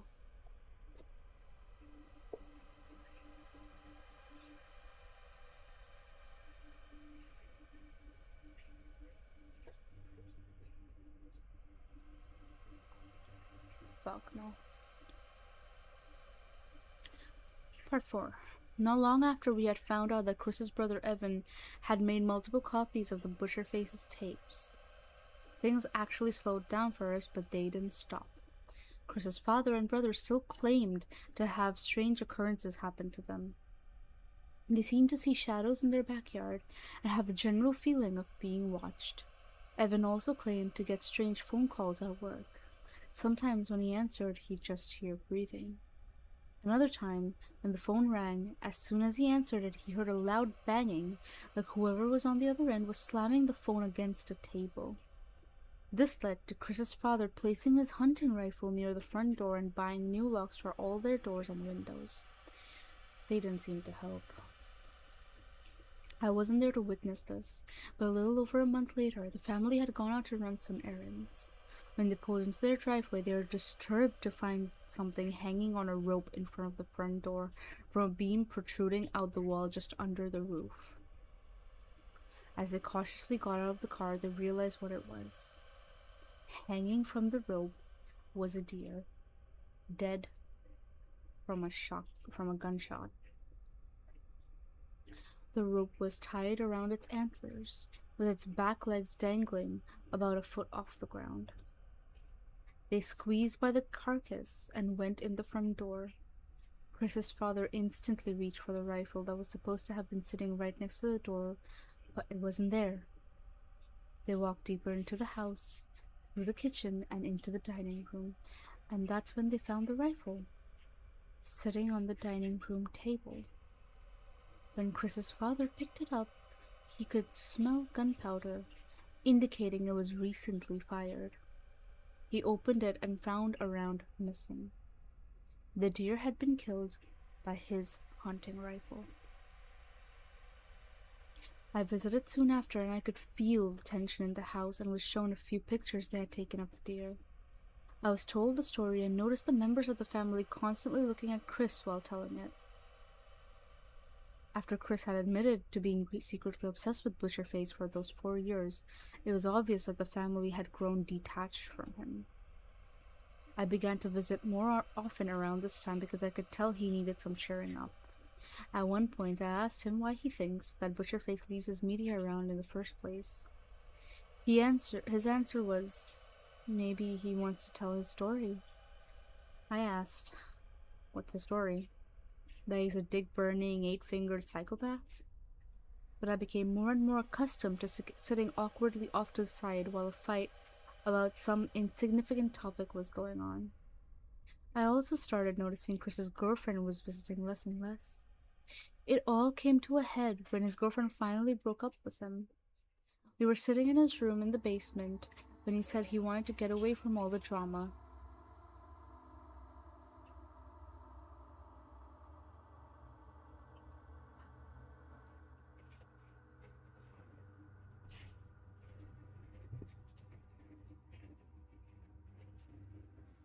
and claimed to know a guy who had recently inherited some houses from his recently deceased father and was trying to get some tenants. Since he'd been a long-time family friend, Chris said he hoped he could get one at a lower price and asked me if I wanted to be his roommate. Being 25 and still living with my family, I immediately jumped at the chance. Fast forwarding through the whole search and process, we picked a small bungalow in the in a less populated end of a town close to his family.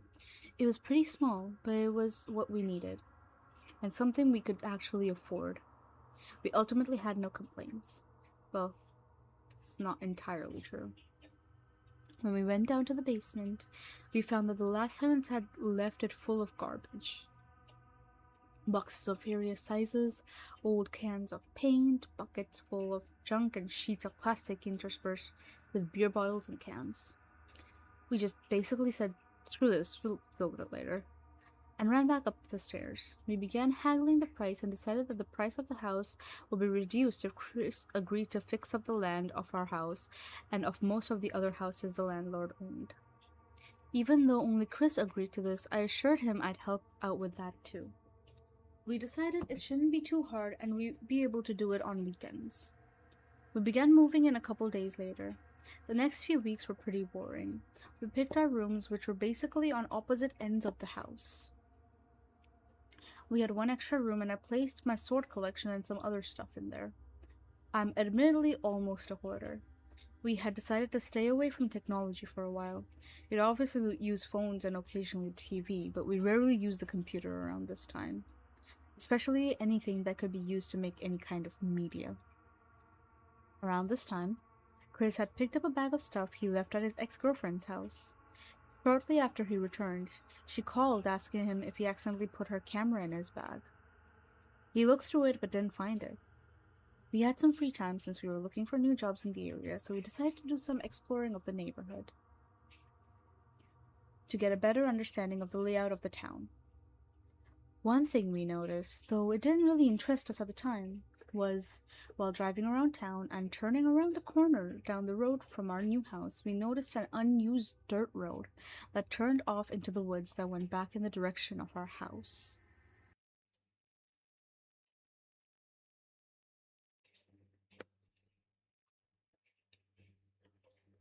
Okay, the music abruptly stopping right there is fucking creepy, bro.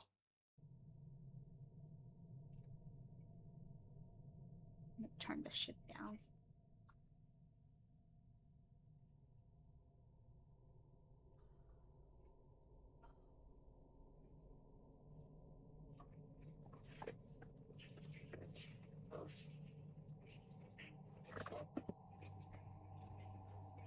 We eventually ended up at a restaurant in the center of town.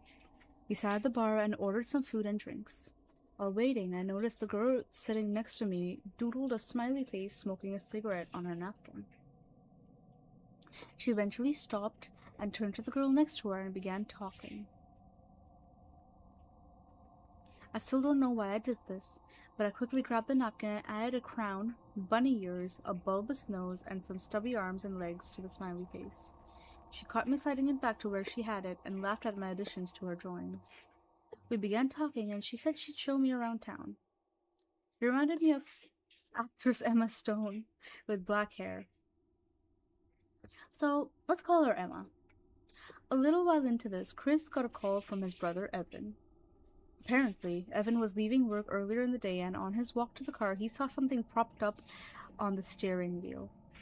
Getting to the car, which was still locked, he realized that what was on his steering wheel was a DVD box. He brought it home, and it only took a few seconds of watching for him to realize what it was. It was one of the DVD copies of the Butcherface tapes he made in college almost 5 years ago. We wanted to keep our minds off of Butcherface, so we just continued doing what we were doing over the next week. We looked for a job. I saw Emma a couple more times. We finished unpacking our stuff and did a little bit more exploring.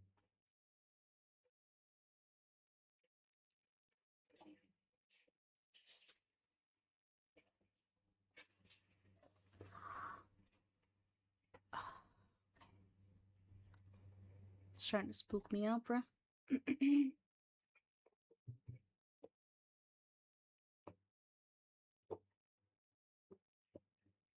This time, we wanted to go looking around the woods behind our house. We used to play in the woods a lot when we were younger. We just basically started walking in a straight line from our house into the woods. I don't remember how long we were walking, but we eventually came across an old dirt road cutting through the woods. We determined it was the old road we had noticed earlier in the week. If we had turned left, we would have ended up back at the spot, so we decided to turn right and follow it deeper into the woods. After another half hour or so of walking, we came across an old, dilapidated building. It resembled an old church, but it had no religious paraphernalia. It seemed to be some sort of old meeting place for the town. The door was already open. I wanted to check it out, but Chris pulled me back and said, "Don't you remember the last couple times we went to old, unused buildings?" I admittedly found this funny, so I talked him into coming in with me just for a look. It was pretty interesting. We looked around a little bit and noticed a section of the ceiling over the second floor that had collapsed, revealing a great view of the sky. We checked out the basement and found an old horse drawn carriage. After a little while of looking around, we decided to leave. A few days later, we got a call from Chris's ex, and she said she wanted to see us. Later that night, she came over and we could instantly tell she was agitated. She caught us up on how her camera wound up missing earlier that week. She usually kept it in her desk, but it wasn't there when she went looking for it the same night Chris picked up his stuff. That's why she called us that day, wondering if he took it. And then she found it in its drawer again the night before. She then pulled the camera out of her purse and said, "And this is what I found on it." Turning it on, she showed us the first picture, which was of her sleeping in her bed. She was sound asleep in the picture, in her room, in the dark. There were two more pictures of her in bed, each from a different angle. The flash wasn't on, but there was just enough light to make her out. Then the pictures changed. The next one was of her car sitting in her driveway, most likely taken on the same night. Another was looking through the window of a house. It was of a woman sitting at a kitchen counter watching TV. The next picture was of a small building sitting on the side of an otherwise empty road. A sign stood at the edge of the road with a large red apple on it, with writing too blurry to read. Chris pointed at the sign and said he knew that place. It's known to sell apple themed goods like pie and cider. She continued scrolling through the pictures. The next one was an extreme angle of the side of an old house. The pictures then all took place in and around the house and showed something that shocked us. The next set of pictures showed people in the house that seemed to know Butcherface. The first picture was of them was the first picture of one of them had a little person. He was very short, bald, and was wearing a gray suit and tie. He also appeared to be albino, with white skin and red irises in his eyes. The shot was a close up, and he was sitting on what looked like a shelf on a wall close to the floor, looking into the camera, appearing to be laughing hysterically. He had the resemblance to a thin Vern Troyer. We eventually gave him the name the Creeper. The next person was a girl wearing a pink dress. We couldn't tell her age because she was wearing a crudely made paper mache mask, the kind that had a piece of string that tied behind her head. I would still say, from her size, she was probably in her late teens to mid 20s. The mask had very simple features, with just two holes for her eyes and a light bump where her nose would be.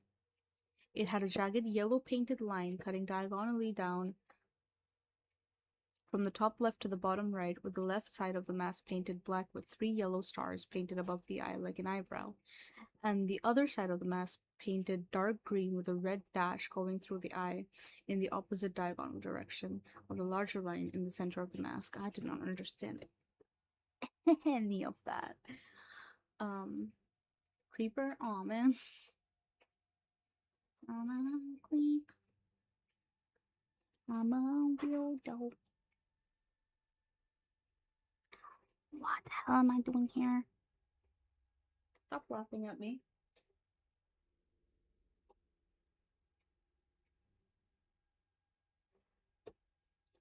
Um,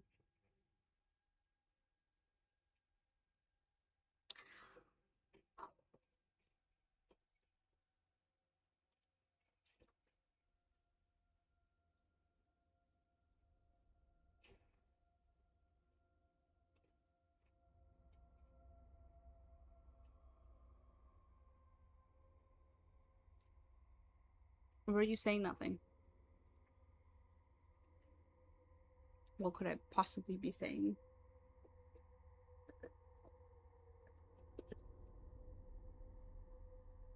She was simply sitting in a chair with her hands on her lap, looking into the camera. Chris's ex came up with the same.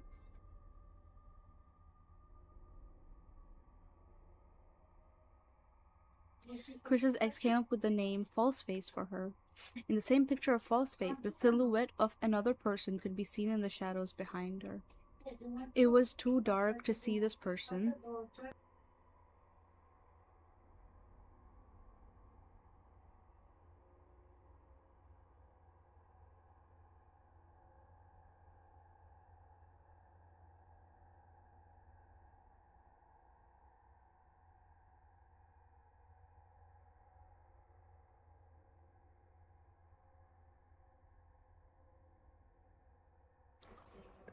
In the same picture, one more.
Hello, hi. No, it's fine.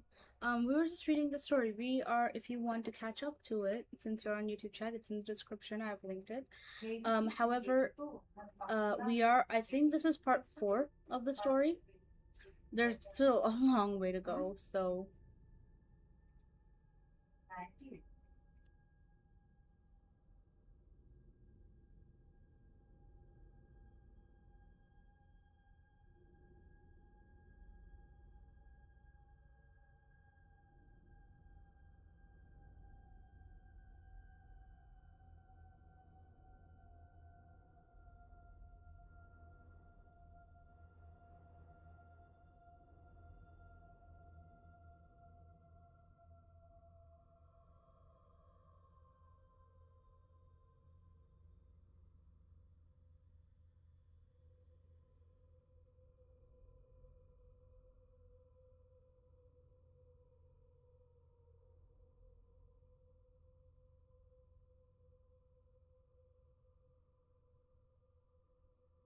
10 parts. Yeah, we're gonna be here a while.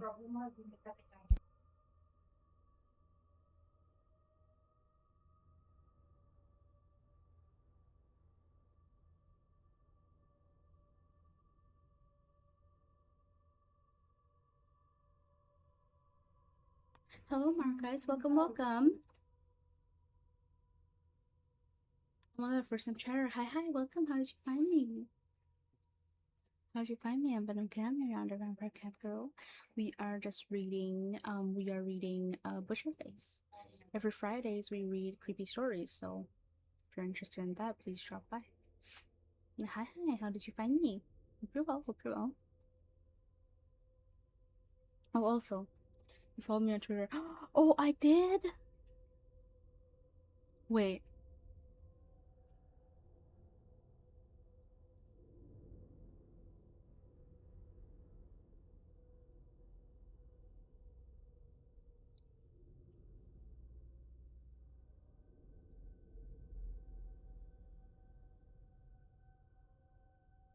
Oh my god, you're a VTuber too. Wait, let me follow you real quick on Twitch too. Hi.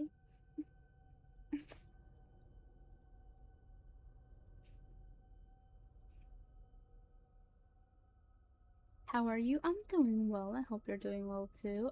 Yes, I do see now. Wait.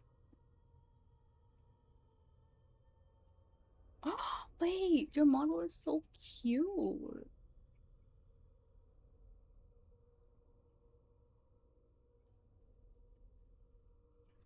Right now, I remember now that I'm looking at all your like posts and pictures and shit. I do remember now. I did follow you. Yes.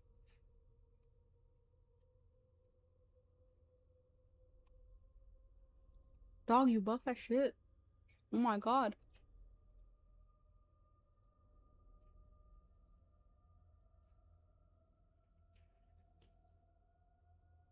I gotta rewatch it. I don't want to spoil it on myself.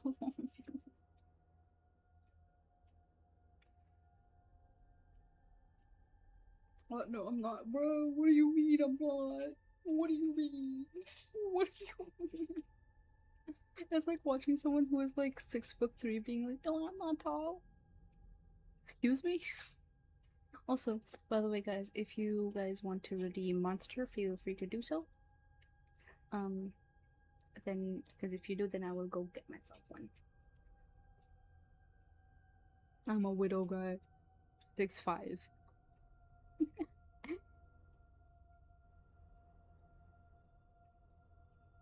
But hello, hi, thank you so much for dropping by. Really do appreciate it. Go get your monster.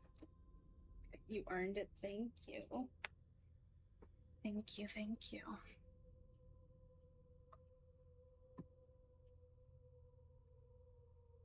This story is going to freak me the fuck out by the end of it. I'm gonna not be able to sleep by myself. Why?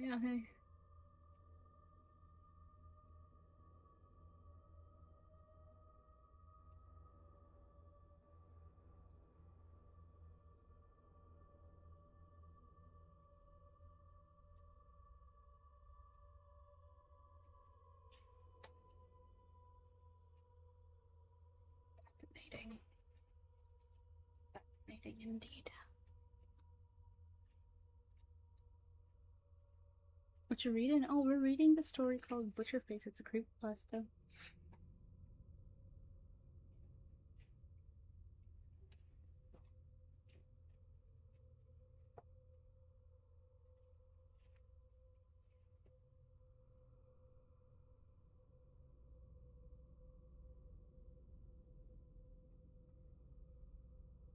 What is our monster flavor of the day? Let me see. Let me tear this bitch open.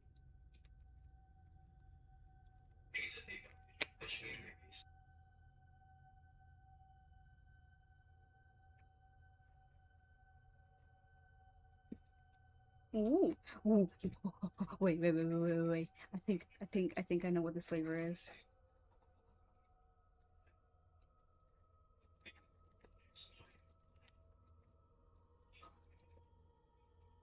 But is the V community into Epic the Musical? I've heard some songs and I may want to cover them. Don't awaken people, sleeper agents, please. I'm scared. I'm scared. I'm scared of them. Okay, I can tell you a few people who are into Epic the Musical. Wholesome in my server is me, I'm one of them. Hi. Wholesome in my server is into Epic the Musical. I know Crystal is really into Epic the Musical. Brad is into Epic the Musical. I'm pretty sure I had other friends who were into it too.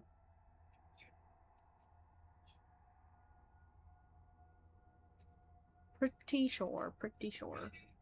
Pretty positive, even. Hi. I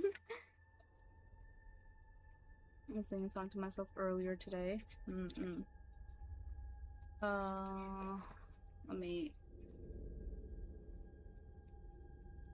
I haven't really gone into it with it much yet, but I have heard some songs. I'm like, God damn, fuck yeah.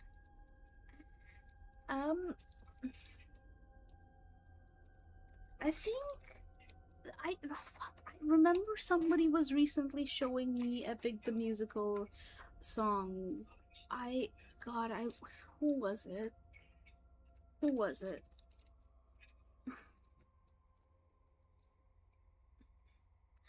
Oh.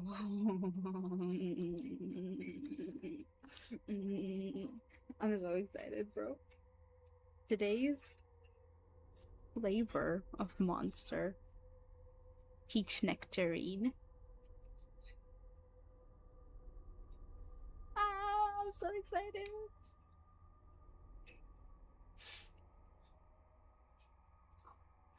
It's so good. I love it so much. All right, you ready for the crack?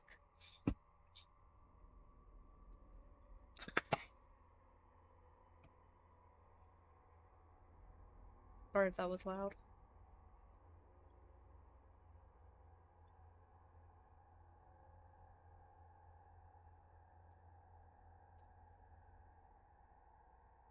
Some in good hands for epic things. That is all.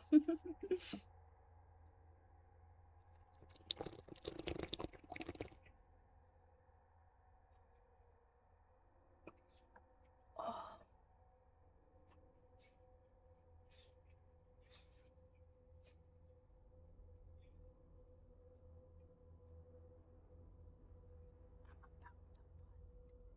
I'm about to bust, bro.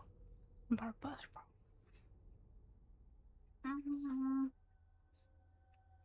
Anyways, moving on. Chris's ex came up with the name Falseface for her. In the same picture of Falseface, the silhouette of another person could be seen in the shadows behind her. It was too dark to see this person, but they appeared to be wearing a suit and tie. One picture showed a very thin man wearing a vest and a bald head with his back to the camera. His arms and hands were completely and chaotically covered with tattoos. There were so many of them that we couldn't pick out one design. His whole body could have been covered with tattoos because more tattoos could be seen coming out of the vest going up to his neck. They looked like vines or lightning bolts. The picture of them seemed to go back to the more classic Butcherface style. A picture of an arm with a hand missing the right ring finger and pinky. The deep cut on the back of the forearm, an axe jutting out of the front of an old green reclining chair sitting in a room with the corner of the ceiling collapsed in the background. A cat standing on a tall bookcase, hissing. A few pictures of what appeared to be animal skins hanging on the cellar, with rock walls and a dirt floor. There was only one picture of the backyard containing a tree branch that appeared to have been hacked at, and the jagged fibers of tree jutting into the shot. We noticed a very large barn in the background of this photo. The next few pictures had the people sitting at a dining table. Falseface was now wearing a different mask that resembled an anime character with a large smile and a white wig. Large smile and white wig. Ass class? The man with the tattoos couldn't be seen, but the albino little person was sitting at one end of the table. It was covered with plates of food like Thanksgiving dinner. Any spaces on the table not occupied by a plate was covered in small lit candles. The person sitting at the end of the table never seemed to get into any of the shots, but we believed it was the same person in the background of the picture of Falseface. The only thing we saw of him was a hand with a gold watch at the bottom of one of the dinner shots. One of the last pictures was a shot of a mirror. The flash was too bright and obscured. The flash was too bright and obscured the photographer's reflection, though. The last couple pictures were of Chris's ex sleeping in her bed again. After calming her down, being freaked out about someone taking pictures of her sleeping in her own camera, we called Jesse, who was with us in the cabin at the night of part 3, and asked him to come over because he's the only other person we knew that had experienced Butcherface media. We'd only seen him once or twice since that night at the cabin, and it had been months since the last time we hung out.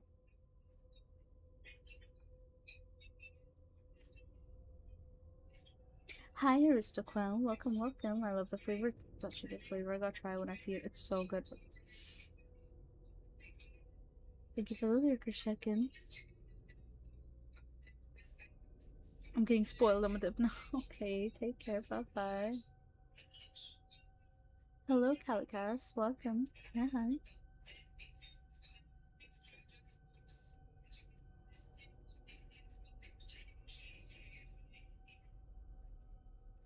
He had been living in the nearest major city.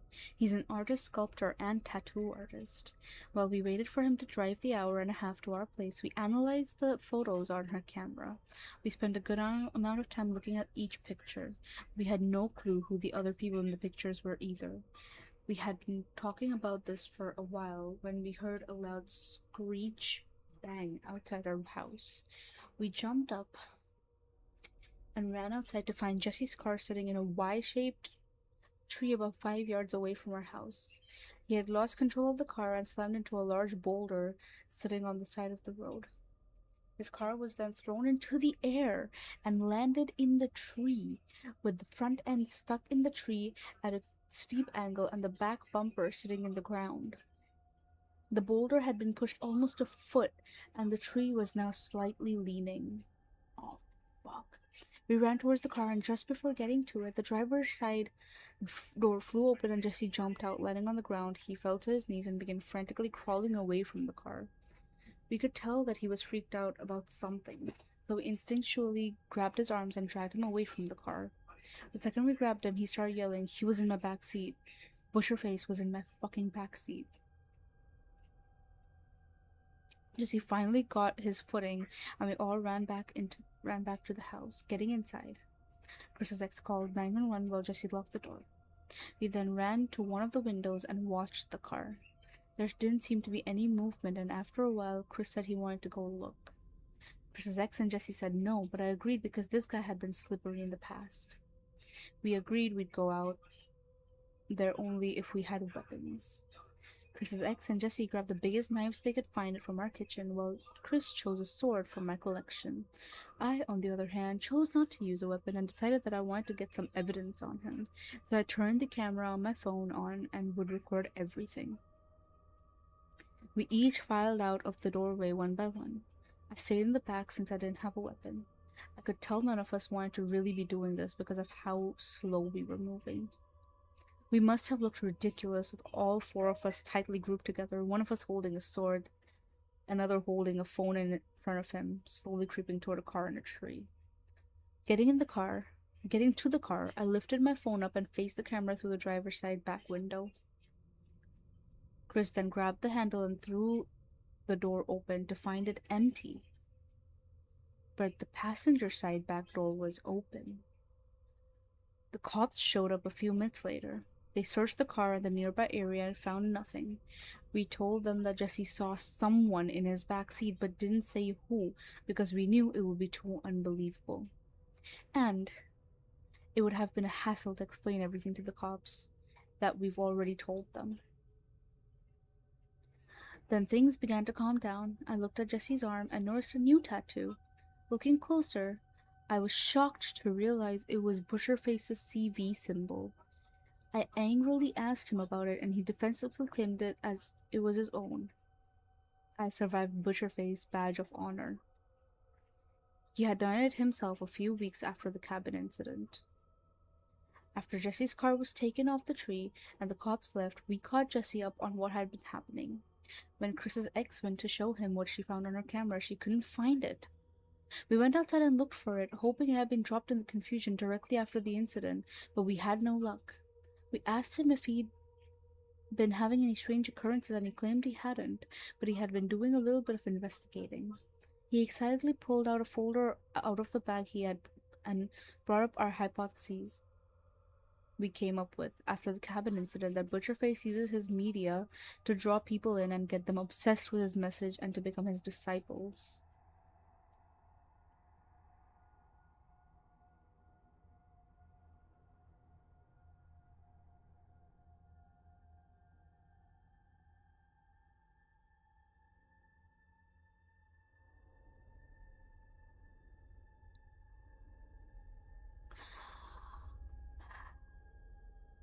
This sort of reminded him of an operation conducted by the government called MK Ultra.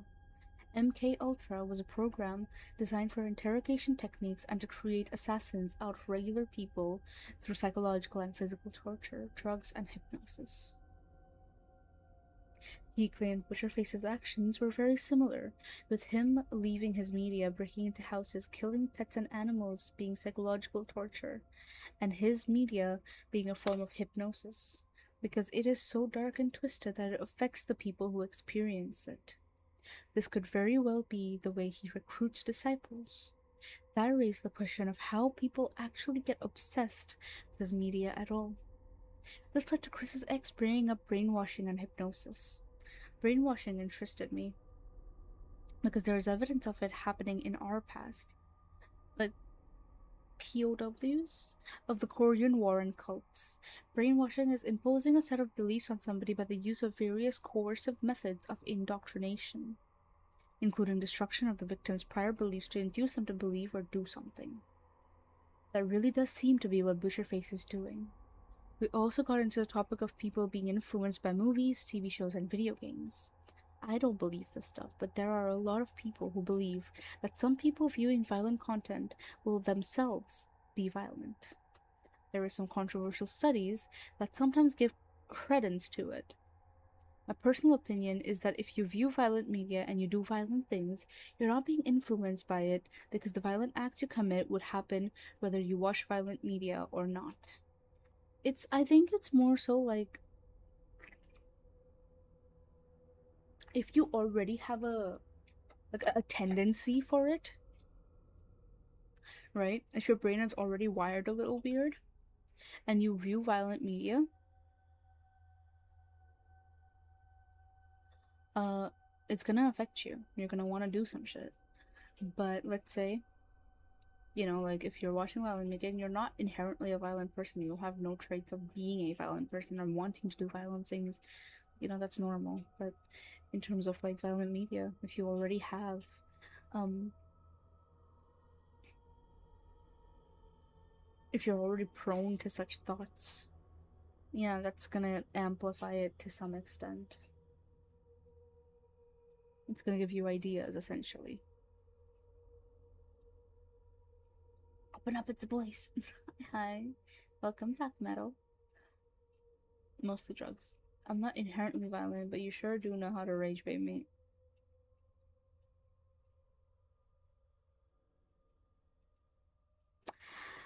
I don't know what you're talking about.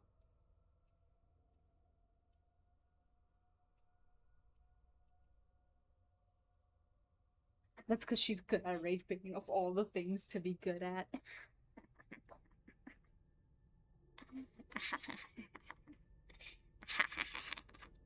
It's not my fault, man. Y'all easy to rage bait. DMs Metal, need your input. I know what's coming after this. Then doesn't respond to me for 7 hours. This one time I DM'd Metal, I was like, oh my god, something really funny happened.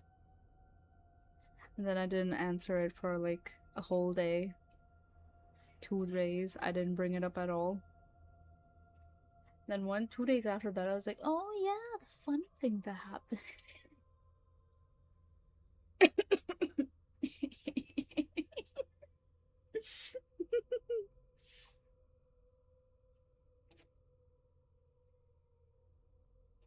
Not my fault if you're easy to rage bait. I don't know, Metal, stop being old. I'm joking. I'm joking, I'm sorry. I care about you very much. Um, I bite the shit out of you. Okay, bottom. Bottom behavior. Okay, well, something's stuck in my head now. Energy high, Raindrop. Thank you so much for the energy. By the way, guys, Raindrop is the one. Can we get a shout for Raindrop, please? Raindrop is the one who made do you know the music that we hear every single stream? The cool sounding one? Raindrop is the one who made those. Takes one to know one. So thank you. And yeah, please go support Raindrop. He does good work.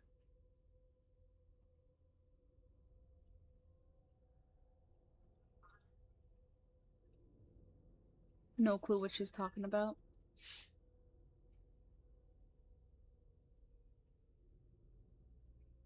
No clue what I'm talking about? Alright. 31 minutes, right? Where is it? Where are my playlists?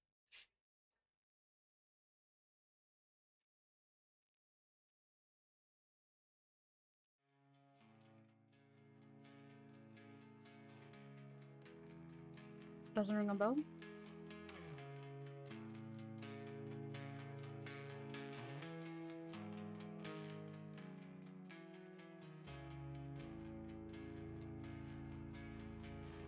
I think you got the wrong person. I'm pretty sure it's you. Your Honor, I never heard this music in my life. I know it's you, Raindrop. I'm not fact checking it every single time you drop by and then you're gonna pretend like it wasn't you. It was literally you, bro.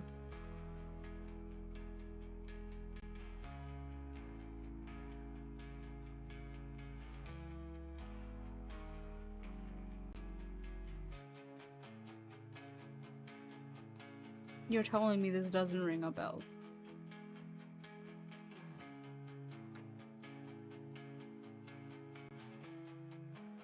Me don't remember.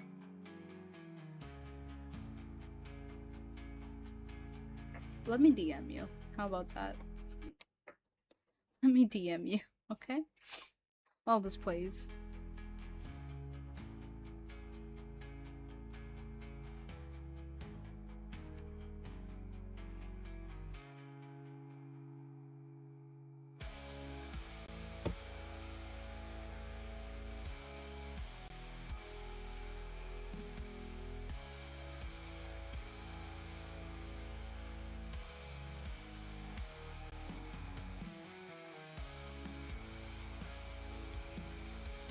No, Your Honor. I never heard this song before.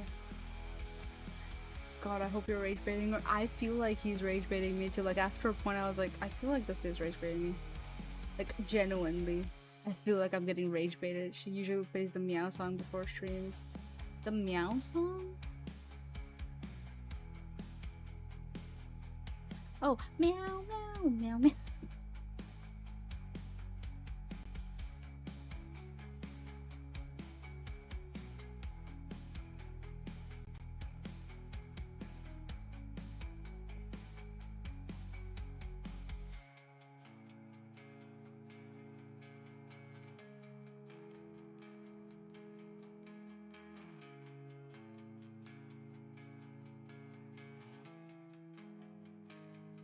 Anyways, so going back to our other playlist, because clearly I'm being rage baited. We're 30 minutes into this. Cool.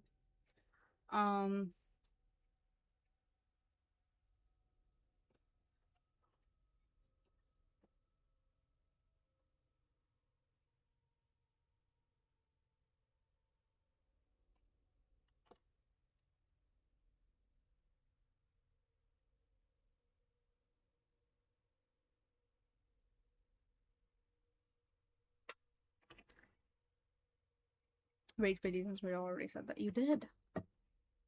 You did. You really did.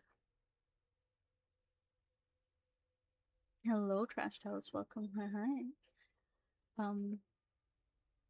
Thank you for the pet.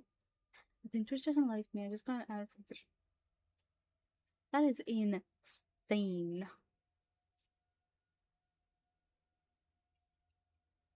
It was funny the second time. It wasn't.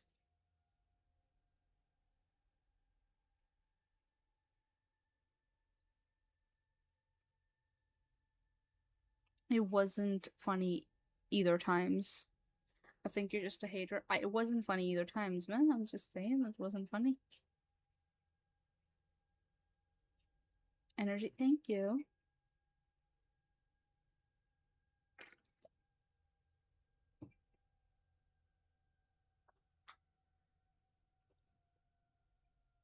Wait, let me do the.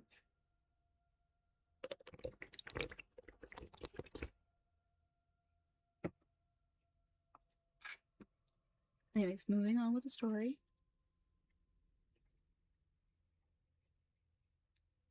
If anything, you may be inspired but not driven. We all have that line we won't cross, and just viewing violence won't make you do something you wouldn't normally do. At the end of the night, we were all tired and decided to call it a night. Since Jesse's car was smashed, I drove him home, while Chris drove his ex home because she didn't want to drive home alone. I didn't get home until 2:30 in the morning. It's needless to say, none of us got much sleep last night. It was at this point that we realized we had never gotten rid of Butcherface. He had just shifted his priorities and finally come back to us. Part 5. It was just 2 days after Jesse crashed into the tree, claiming Butcherface was in his backseat, that Butcherface came back.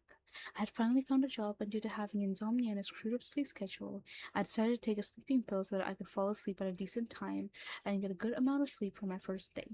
I still don't know what caused it, but I was all of a sudden jolted awake at 4 in the morning. I reached up to rub my face, and my arm felt sticky. It took me a second to realize this, and by this time I had touched my face and it felt sticky too. My first thought was that I was bleeding and immediately turned the lights on and looked at my arm. It was paint.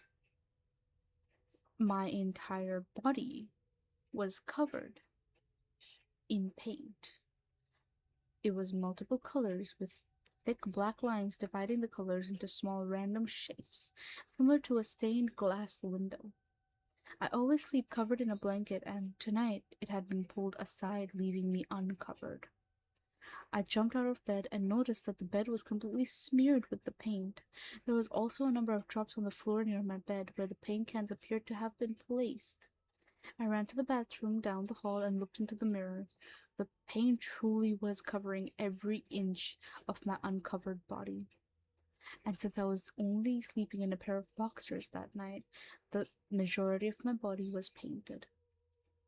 Looking at my head, I parted my hair that was matted and stuck to my head by the paint, and found the CV symbol painted in dark red on my forehead. I jumped in the shower to wash it off, fearing that it might contain lead and I might get lead poisoning. It's probably pretty stupid, fearing I'd get lead poisoning after just having it on me for a short time, but I was just freaked out. After washing myself off, I went to tell Chris about what happened and found the front door wide open. Being 4 a.m., it was still dark out and lightly raining. The computer in the living room was on. Neither of us had used that computer for months. All the lights were off and the computer was open to a Word document, giving the room a white glow.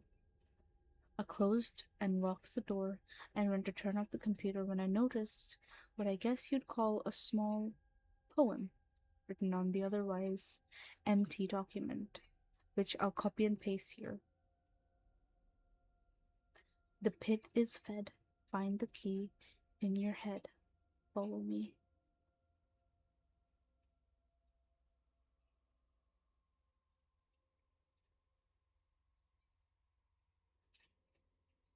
The next couple months seemed to slow down. Emma and I had been seeing more of each other. We had really become best friends. More than that, even. She's a really big movie fan, like me, and we began having weekly movie nights. Chris's ex began hanging out with us again. Though they still weren't back together, their relationship was complicated. At some point, they had found her camera behind Chris's nightstand. Chris claimed he had no clue how it got there. Me and Chris finally got started on working on the other properties our landlord owned as part of our agreement for the house. It wasn't too bad. Some of the houses were still empty and we had the keys, so I found it kind of fun. One dark moment during this time was Chris's father being arrested for drunk driving. Me and Chris drove down to the police station to bail him out. The whole drive home, he just kept apologizing to Chris for moving into his family's house, which started these Butcherface problems. He passed out at one point, and when he woke up, he told a story about the night when he was sitting at home watching TV and he started hearing noises in the basement. The basement where Chris used to live and was now empty. He grabbed his hunting rifle and went down the stairs. When he got down there, he realized the sounds were coming from underneath the floorboards where we found the Butcherface tapes. He actually shot 2 rounds into the floor. He then ran outside, around the house into the backyard, and found some cinder blocks missing from the wall that led to the hole underneath the basement. The next weekend, me, Chris, and his ex visited Jesse. Emma was too busy with a family function. Jesse had a decent loft in the city, living with a bunch of other artists he used to go to college with, and we actually hadn't gotten around to seeing it yet. While there, and hanging out before the movie we were going to see, he began showing us the art projects he's been working on. He had molded some Batman cowls, which I found pretty cool being a Batman fan, some random sculptures and paintings. I had heard that he had created a Bane mask from scratch and asked to see it. He pulled it out of his desk drawer and showed it off. When he was done and putting it back in the drawer, I noticed something brown in the drawer and pulled it out. It was a mask made of burlap. He said it wasn't what we thought. He had made the mask based on the story we told him and just did it for the fun of it. He even held up his hands and said, "You said he was missing some fingers.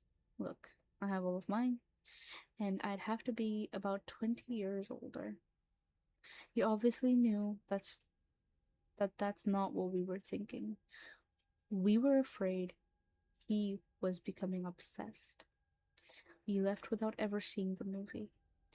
Me and Chris played burglar again the next Saturday night and staked out Jesse's place, but he never left. A couple of days later, I came home from work to find Chris and his ex standing in our front yard. When I got out of the car, Chris's ex walked up to me, looked agitated, holding something up in her hand, and said, "Is this yours?" I looked at it and realized it was hidden camera. It was a lens attached to a wire that led to a small black box. I said no and asked where they found it.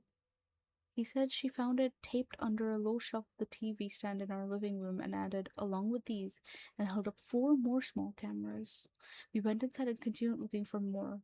Ultimately, we found 16 of them around the house in closets between the fridge and cabinet under low shelves, three of them taped under the kitchen table and the shadow of a shelf in the shadow of a shelf on my desk, and one behind my nightstand facing my pillow. We did a little investigating, and those types of cameras can only transmit their signal within a small, few 100-foot radius. We are still paranoid about whether our phones are bugged or not. We called our landlord, and he came right down. We asked him outright if he put the cameras there, and he strongly denied it and even said he'd set up a meeting with his lawyer for help if we found out who did it. He even said he was now paranoid and was going to home to see if there was any cameras in his house. That weekend, me and Chris visited his ex at her house. I talked her into seeing the Butcherface picture she found on her camera again. She handed it to me, and I walked outside into her front yard and started flipping through the pictures. I stood next to her driveway and stopped at the picture of her car in her driveway. I then flipped to the next picture of the window. I walked down her driveway to the road and looked both ways and saw the same window in the picture to my left down the road. I told them to get in the car and drive in the direction of that house. We grabbed some flashlights because we didn't know how long we'd be gone and it was late in the day. I jumped in the car and started driving, passing the house with the window in the picture. We kept driving for about 45 minutes until we came across the Apple store seen in the very next picture on the camera. After another 15 to 20 minutes of driving, we came across the old house seen in the pictures. It was at the end of a long driveway and partially hidden by some trees, but we found it. We got out of the car, and that's when I told them what I suspected. The pictures were deliberately left on our camera to lead us to this house. We walked the length of the driveway. At this point, the sun had just set below the horizon and it was getting dark fast. The trees over our heads, it was even darker and eerily quiet. The feeling of being watched was almost enough for me to say nope, spin around, and run back to the car. We got to the door and noticed a latch for a padlock was on the door. The padlock itself was found in the overgrown bushes near the door with the lock cut. Chris's ex said we should stop and go home, but both me and Chris said we'd gone this far and we were way too curious to just turn back now. I turned the knob and pushed, but the door seemed to be stuck. I gave it a shove and it flew open. The first thing that hit us was that the place stunk. A waft of the foulest stink I had ever smelled just blew into our faces the second the door opened. It was also pretty dark, so we pulled out our flashlights and walked inside. We immediately recognized stuff from the pictures. The old reclining chair with the axe was to our left. The axe was missing, and the collapsed corner of the roof was in the far end of the room. A dead cat sat on the floor a few feet away from the chair. In the middle of the room, it was on its back and had been flayed, with the skin stretched open and most of the organs missing. It smelled bad. It was also covered with footprints, as if people lived there had just been walking over it.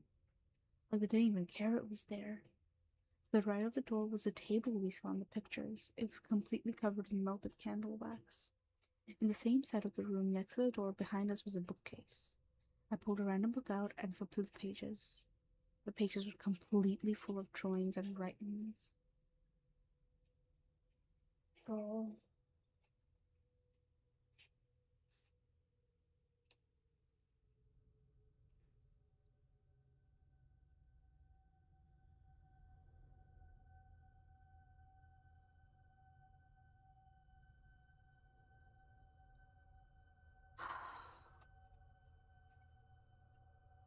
Hi, Astra. Welcome, welcome. Oh my god, first time chatter. You've never been to my streams. Hi, hi. Not push us, fuck off. Very wet. Huh? That was a good sip. That was a good sip. I wouldn't call that okay. Anyways. I will do your push-ups. Give me one moment. Real life Mecha Chameleon. Thank you for the stretch. Thank you for the pets. Hi, Kayla. Welcome, welcome. Oh,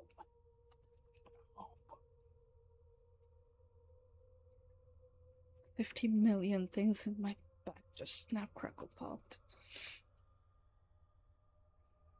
Hi, Kayla. Hi, Astra. It was a good sip. Don't even start. It was a good sip. I'm not saying it was a bad. Bro, you want to just start fucking like fights with me for no reason? I don't get it. Anyways, hi, Astra. I missed the good sip. Fight, fight. No. Maybe I like it when you okay. Or okay. Okay. Let's calm down. Let's sit down. Calm down. So, have you ever worked through your issues, Donut? Have you ever considered therapy, Donut?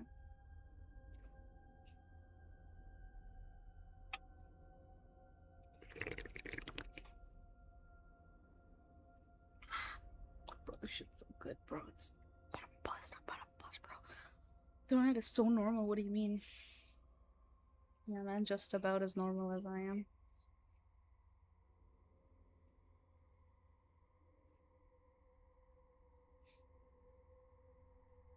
You know, Astra, typically I ask people how they find me. I don't think Astra's here anymore, but typically I ask people where they find me, but I know exactly where Astra found me.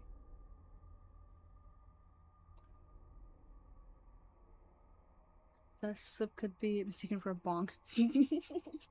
I know exactly what you're talking about.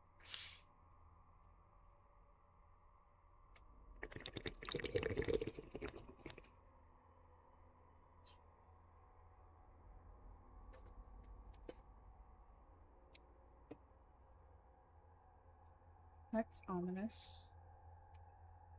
It is, isn't it? It really is. Hmm. I should victimize this person. I'm joking. Making me curious and shit.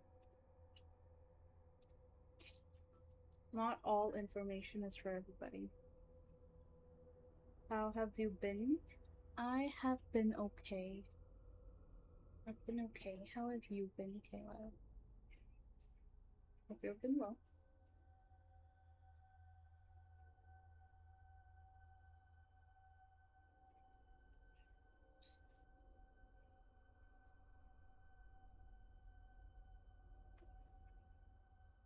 We don't need to be. Like, people keep saying that. I'm just saying, like, it's nothing special is happening. I'm just kind of existing, I guess. Nothing deep. Me. Oh my god. Okay. Anyways. Anyways. I've been well. Just got home and about to take a shower soon. Let's go unstinkify yourself.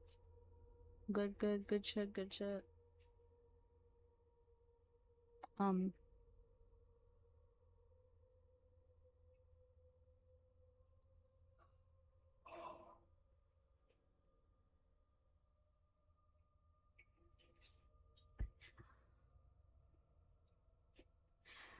I pulled a random book out and flipped to the pages. The pages were completely full of drawings and writings. The text was written over with new writings. One thing scribbled across a page that stuck out to me was I became insane, with long intervals of horrible sanity. We then walked into the kitchen, which was through a door behind the table. There was an old fridge off to the side, with about 15 knives stabbed into the door.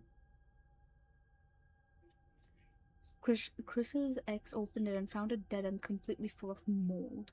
A large glass jar sat on the counter full of used syringes. The kitchen cabinet's wooden doors had been torn off and laid off to the side and were covered with random carvings of faces, words, and a lot of CV symbols. Chris opened the door and found a flight of stairs that led down to a dark basement. We walked down the flight of stairs and found the basement in the picture. The picture had what appeared to be animal skins hanging from the ceiling, but the skins were now gone. The floor was dirt, but it seemed to be packed down, like when you spray loose dirt with water. There was a patch of loose dirt off to the side. We dug into it and found old video cameras, still cameras, cell phones, voice recorders, and dried pens. It was like some sort of technological mass grave. We then continued searching the room. There was a door on the far wall, and we walked over to it. I opened it and was shocked to find what appeared to be hundreds of monstrous faces looking at us. Three of us jumped back, and Chris's ex let out a scream. When we looked again, we realized it was just masks. A whole wall covered in paper mache masks, just like the one we saw Falseface wearing in the pictures. They were all ornately painted, each with a different design. Oh my god. Thank you so much. Thank you so much for the gifted king. And thank you. Okay, you want to love me. Alright. What do I call you?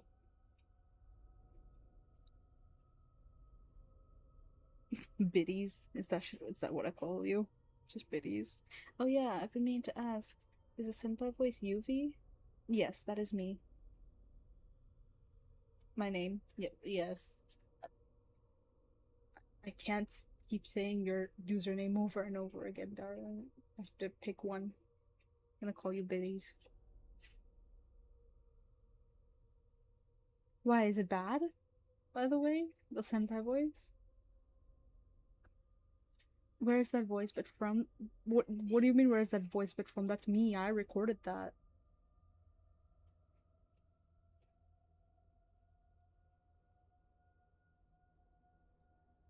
I thought people knew this. Did you just record it for that specifically? Or no, I recorded it for that specifically.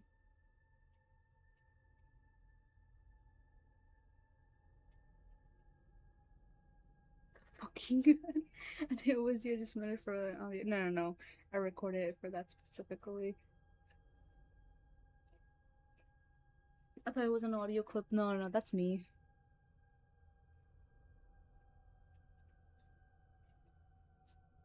That is literally me, bro. That is literally me. So we can hear it more. Oh god, okay. Okay. Biddies want to love me. And thank you so much for the gifted king. Really means a lot. Thank you, thank you. And get you in a good recording space so you can make more good shit. I guess. I suppose. I suppose. Okay, okay, hold on.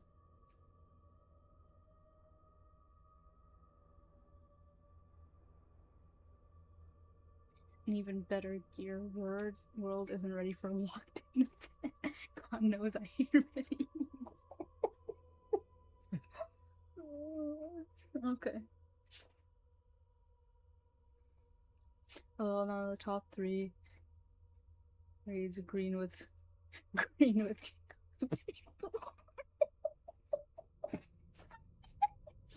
Green.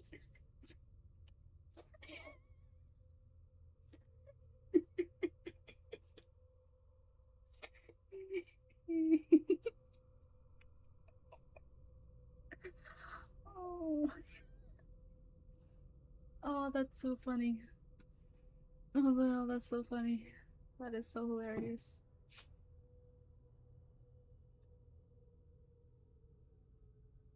That is insane. Aye. Anyways, Biddies, are you here? Are you still here? Biddies, are you here? Biddies, come back. Biddies, come back. Come back. Are you here? Yes, I am. Okay, cool.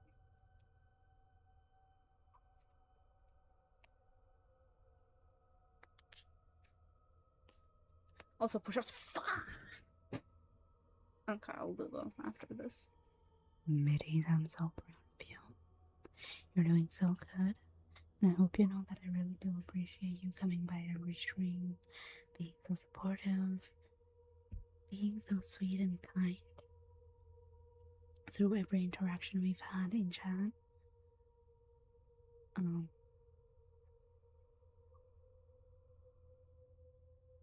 You are truly an enjoyable person to interact with in stream chats and such, right?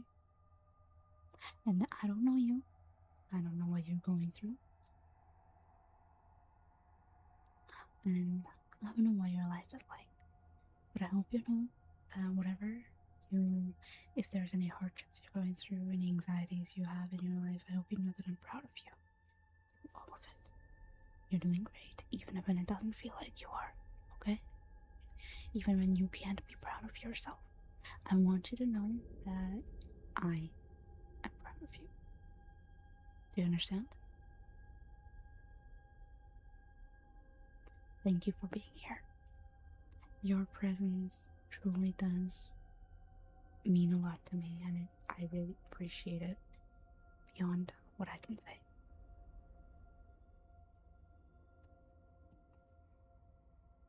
Mm-hmm. There you go. I fell asleep. I fell asleep. Shad happen nem. I think we're in part 5 of the story now. I'm glad I can help you fall asleep, I guess.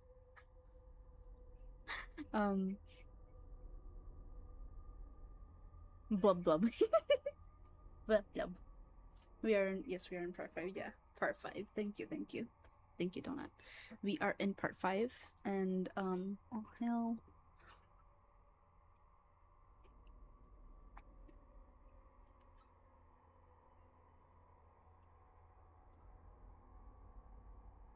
Wow, me actually keeping track. I know, right? You're such a good mod. I'm so proud of you. Anyways, going back to the story.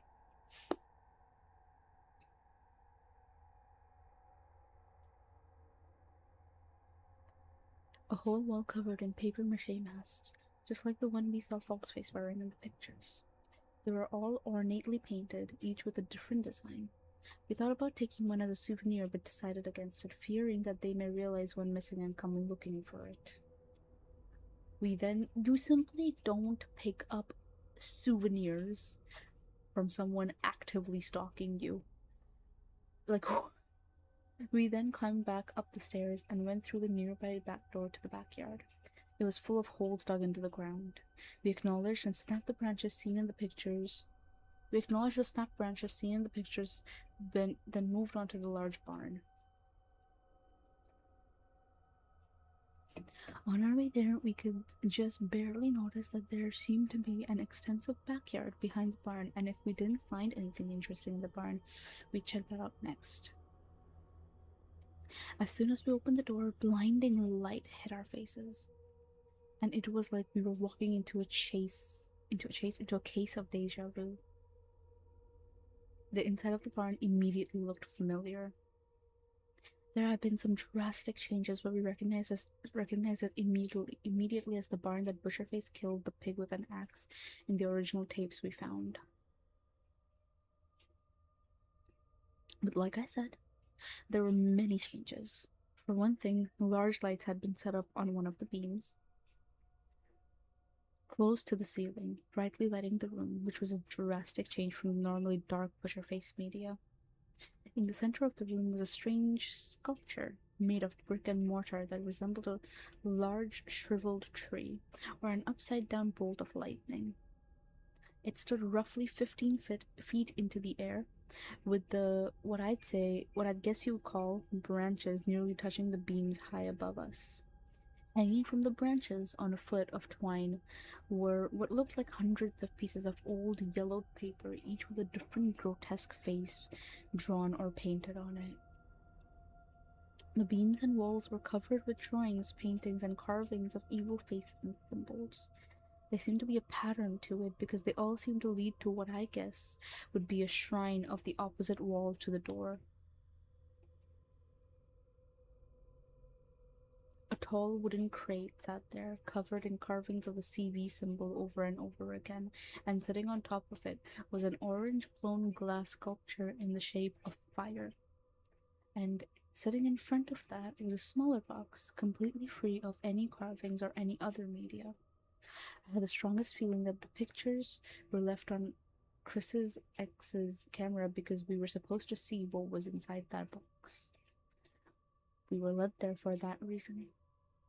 And it did fit the darkly theatrical style of Butcherface. What what's inside be the box? Could what's inside the box be the key mentioned in the poem I found on the computer? The poem did say, "Follow me." I reached out to open the box, but Chris's ex grabbed my arm and told me not to touch it. She didn't want to know what was in it. We had a fight and decided to leave the box alone. But Chris noticed another crate on its side, in the shadows in the corner of the far wall of the room. Sitting on the far end of it, facing away from us, was something that was emitting a faint glow on the opposite side. We walked over it and realized it was a laptop. Walking around the crate, we got a look at what was on the screen what and was shocked at what we saw. It was a Butcherface website. It obviously didn't say Butcherface on it, since we came up with that name, but the whole page was covered with the type of media we've seen before. Drawings, writings, pictures, videos. There was CGI models of the demonic creatures that occasionally show up in his drawings. Hundreds of pictures of dead animals and pictures of homemade tools and weapons. One thing that creeped us out was a series of pictures of different people wearing masks with multiple designs and made of different materials. A long tirade was on one page about people needing to open their eyes and saying he has the resources to do that. It continued saying he was a warrior fighting for the pit and he will soon succeed. Towards the end, he said something about finally receiving the causa from the Vexillum or the Vexillium. I can't quite remember. And ended with "Oh my delayed joy." There were comments below it by people saying it was brilliant and beautiful. There were pages after pages of it. One picture that surprised us was of a person laying face down on the ground, covered in blood, and in the foreground was an arm holding a ball peen hammer with a light film of blood on it. The strange thing about the hammer was that both ends of the handle had a ball peen hammer head on it. So he apparently is willing to kill. We had never seen any evidence of this. Chris said he had never heard of it either in all of his research and wondered what were the circumstances that would be needed for him to kill. Regrettably, I can't remember the website address because it was just a series of numbers. After a while, I stood up and continued looking around the barn. I went back to looking at the carvings on the walls and noticed a hatch on the floor. I glanced over to Chris and his ex and noticed how close they seemed to be. They were ear to ear, looking at the computer screen, talking about what they were seeing, finishing each other's sentences. It's like they were working together again. I admittedly found it a little perverse, with them rebonding under the circumstances while in the house of Butcherface. I cleared my throat to get their attention and jokingly asked if I was interrupting something. At that moment, just as I was about to point out the hatch in the floor, a loud crash echoed throughout the barn, shaking the walls and causing the lights to flicker. Chris jumped, ran past me, and slammed the barn door shut. We ran up behind him and asked if he saw anything, to which he said he didn't. Another crash shook the barn. It was like somebody was throwing boulders against the walls or something. Another crash hit the door, pushing it in, but staying locked, knocking us to the floor. We jumped back up and Chris said, "Don't worry, as long as we're in here, we'll be okay." That was met with another crash and the lights flickered out, throwing us into complete darkness. The three of us stood still, listening. I put my arms out to feel around for anything. All I needed was to walk into a beam and get a bloody nose. Everything seemed very quiet and my eyes couldn't seem to adjust to the darkness. After a few seconds of complete silence, Chris's ex whispered, "Do you hear anything?" That was answered with another deafening crash. I had to cover my ears because it was so loud, like lightning had struck the barn. As the echoes faded away, Chris whispered to her for her to be quiet. We stood completely still, not daring to make a sound. We were completely panicking. I was wondering if there was more than one person outside. That's when I began to hear a slow creaking coming from the darkness. I whispered, "Did you hear that?" The creaking then stopped. Going against my instincts, I took a deep breath and quietly said, "Hello?" I didn't get an answer. But then I began to hear low breathing coming from deeper into the pitch black, and it seemed to be moving. My mind flashed to the hatch in the floor I saw earlier and realized the creaking was coming from that direction. Somebody else had opened the hatch and was now in the barn with us. The flash of the hatch in my mind's eye. I began to map out the barn with my memory. I now knew that the nearest beam would be far to our left, and we should be in the open of the barn, with the door behind us, and Chris and his ex still seeming to be behind me, closer to the door. The brick tree would be about 15 feet in front of me and off to the left. Understanding the layout and knowing there were no obstructions in front of me, I decided to quietly feel my way to the hatch. I reached out my arms again and they hit a body. I let out a yell, turned and yelled, "Run," and followed my own instructions. I pushed past Chris and his ex, threw the doors open and yelled, "Come on." We booked it out of there, past the old house, up the driveway, jumped into the car, and tore out of there. During the drive, we started asking questions. We realized this was bigger than we thought. We wondered how he was getting all of these gadgets, and how he can get in and out of locked locations so easily. We started wondering who the people in the pictures were. Were they followers? Or were they members of a group Butcherface is in? What if Butcherface is a follower of someone even higher? And if so, this group must have a name. following that event, I just wanted to have a stress-free environment for a little while. Fucking Christ. Oh fuck, push-ups, I'm so sorry. You're doing a great job into stretch and hydrate. Oh, thank you, Cart.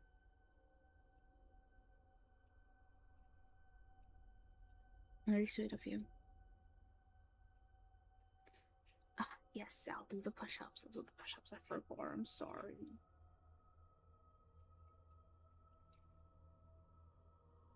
Donut is completely not listening to the story.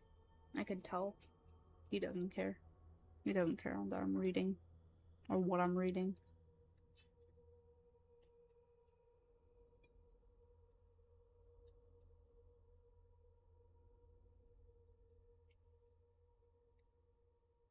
Okay.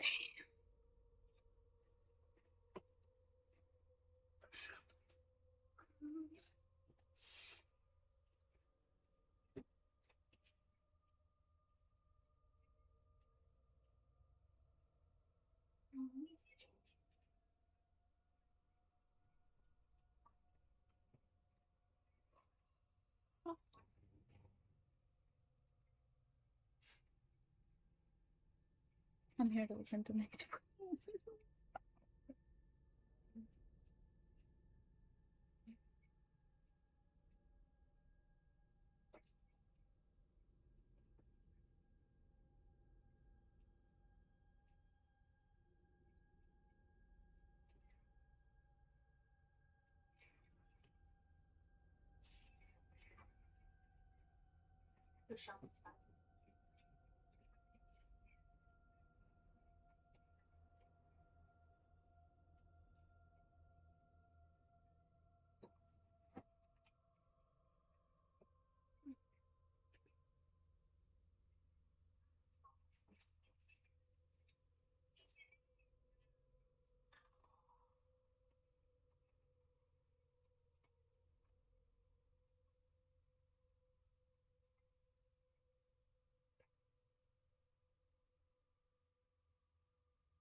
One, two, three, 4, 5, 6, 7, 8, 9, 10.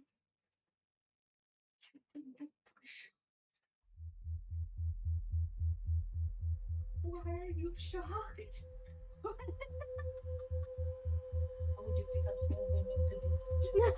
My mom. My mom. She sat there watching me do the push-ups and she's like, when I finished the 10, she's like, you can do push-ups.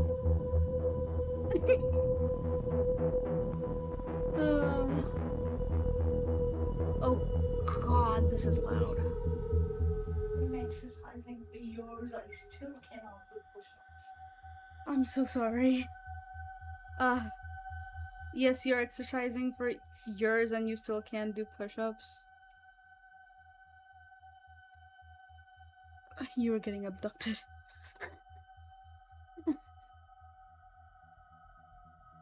I'm sorry, I'm sorry, I'm sorry.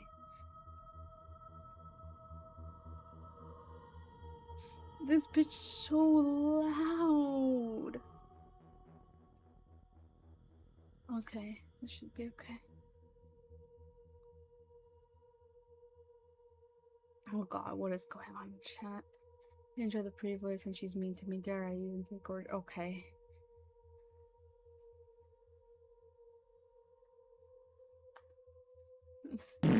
Oh.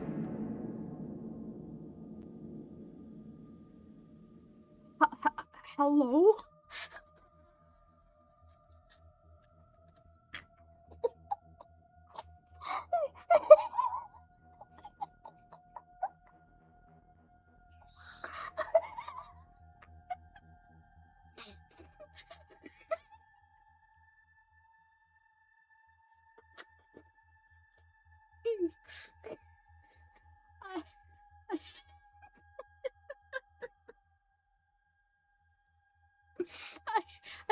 so scared.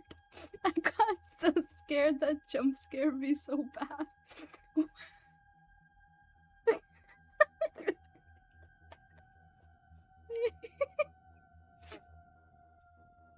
Thought you were kidding. I'm saying, anyways.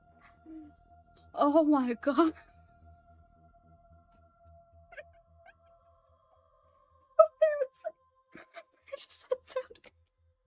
Oh my god, what the hell? Okay, okay.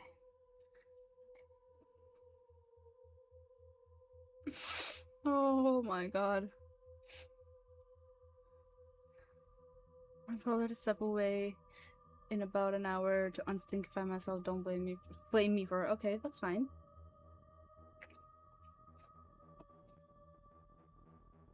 That's perfectly understandable. Yes, so there is a love me. Ew hygiene. What do you mean ew hygiene? Bonsai, should I be worried about something? Are you confessing to something? Should I be worried? Should I be worried?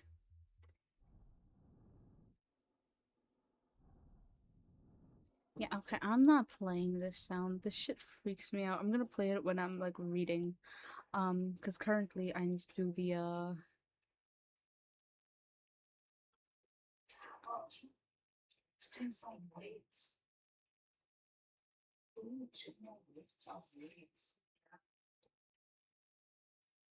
this refer to me as should I 3 times a day currently because of he I. My mom's telling me to lift weights because I can apparently. You have kind of pretty good arm strength. Uh-huh.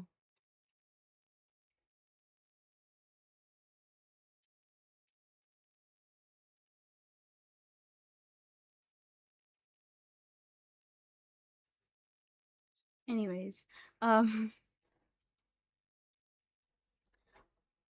I I'm not sure about that, King. Do I have to? Oh, Maria, I remember you telling us that you are scrawny. When did I say this? I was never okay. When I was a kid, when I was a baby, when I was like young, very young, I was very skinny, but not anymore. Just short, like 5'2". Okay, can we not? Can we not, please? Like, stop. Remember you used to lift yourself sitting in that meditation posture? Yeah, I think I can still do that. Maybe. You should try lifting some weights. Anyways.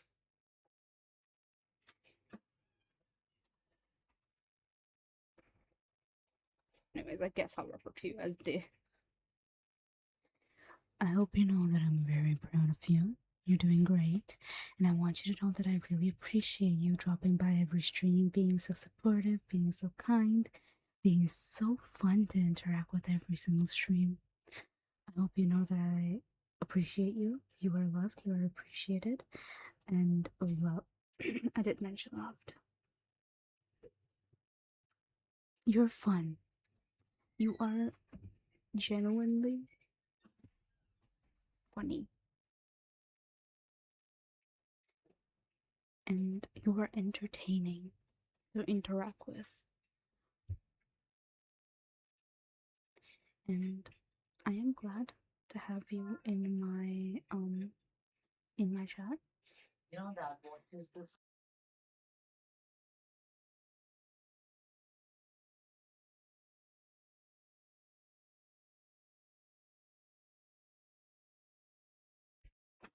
Interruption. Um anyways, I want you to know that you are loved and appreciated and cared for. And I really immensely enjoy having you in my chat. And I do get very happy whenever I see you drop by chat, say some funny shit. Thank you for being here. It means a lot.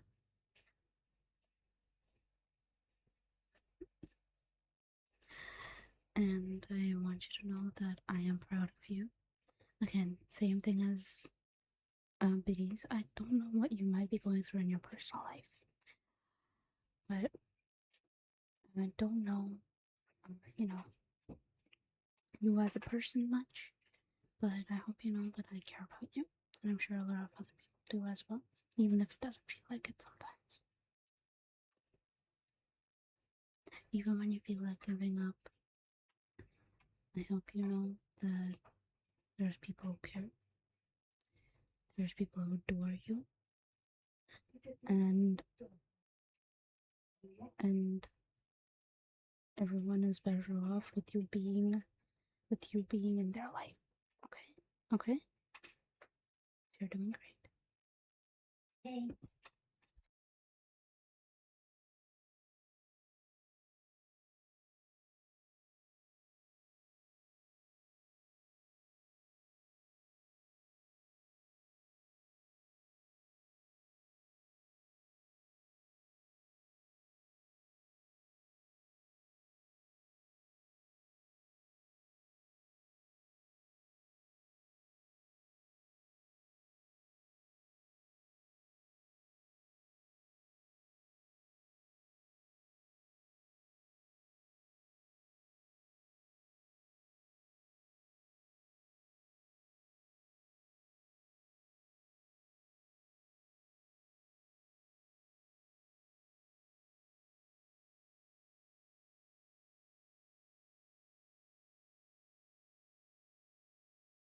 It's always fun being in your streams. Thank you. I'm glad you think it's fun. um. Anyways, going back to the story.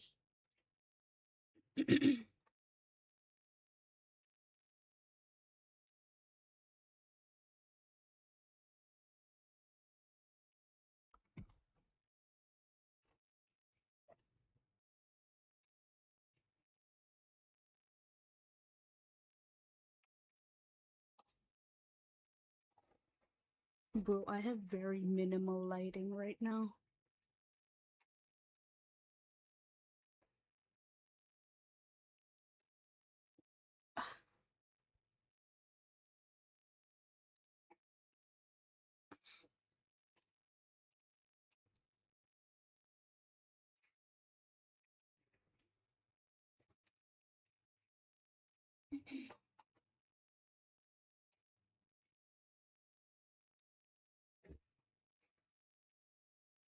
Proper spooky vibes. It's great, but you guys can't even see it though.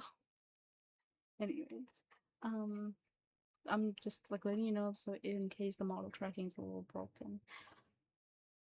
Broken. Anyways. Following that event, I just wanted to have a stress free environment for a little while. I did everything just short of having a bubble bath. I called Emma and asked her to come over that weekend. This was 2 weeks ago. When the weekend came, she arrived and apparently expected to have another movie night. But I didn't want to have anything to do with anything that is connected to any kind of media. Although I obviously didn't tell her this. Besides, I had different plans. So, just as the sun was setting, we jumped into my car and we drove down the road and turned in onto the dirt road I mentioned in part 4 and drove to the old building we discovered. I found it really interesting and wanted to go back. I just never had the time or reason to. I parked in front of it and pulled a blanket out of the back and we made our way inside. I brought her up to the second floor and showed her the hole in the ceiling. Aww. And then laid the blanket down underneath it and we laid on it looking at the stars.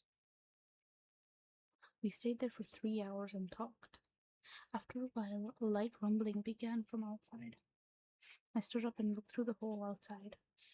I adjusted a view to realize that the rumbling was coming from the dirt road. Then, an old rusted truck came through the trees, revealing the source of the sound. It stopped behind my car and someone stepped out of the driver's seat. It was too dark at this point to make them out. They were just a dark silhouette. The figure then walked up to my car and started looking through the windows. I don't just mean glancing through the windows. They were leaning against the car, peering into the car. The person then tried to open the driver's door. I yelled, "Hey!" and the dark shape looked right at me and, keeping its gaze on me, pulled something out of its pocket and smashed the window. I instinctually jumped up and ran down the stairs, Emma following me. Getting outside, I ran toward him, yelling, "What the hell are you doing to my car?" Going completely against what I expected he would do, he began running at me at full speed. He held the object in his hands over his head like a weapon and began emitting a loud growl. As he continued to barrel down towards me, I began to get a better idea of what he looked like. It was still too dark, and he still looked like a black shape, but it was then that I realized I could see his outline and realized that he was wearing a mask. Oh, fuck, he's fucking good. I immediately skidded to a stop, spun around, and began running in the opposite direction. I grabbed Emma, and we ran around the old building we were previously in and ran into the woods in the direction of our house. There was just enough star and moonlight to see where we were going.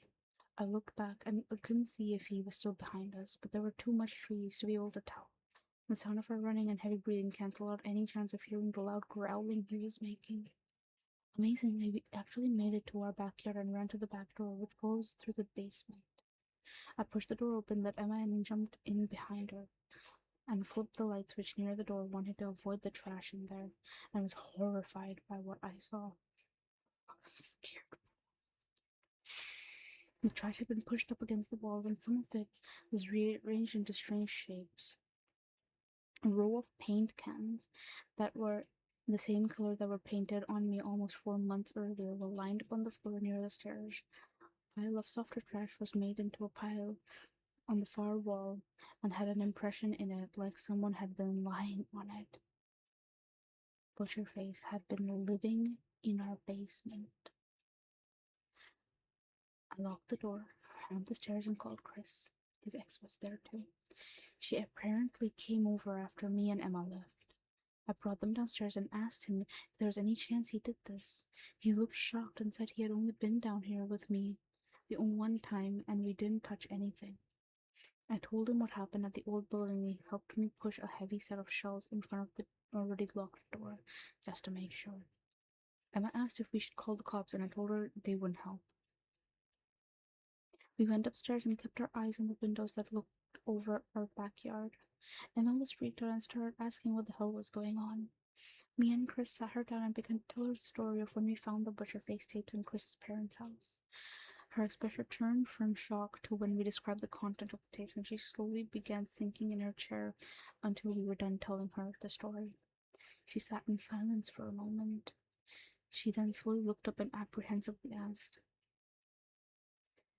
"This man in the videos, was he missing two fingers?" Me and Chris both froze for a minute. How could she have known that? She went on to describe how, a few years ago, a friend of hers had shown her a DVD of the exact same footage we described. This friend has since moved to Colorado. We realized it was one of the DVD transfers that Chris's brother had made back in college. What were the chances of me running into someone who had also seen the Butcherface tapes? I asked her how many times she watched them. She claimed to have seen them maybe 6 times. And when we asked her where her friend got the DVD, she said she had no clue.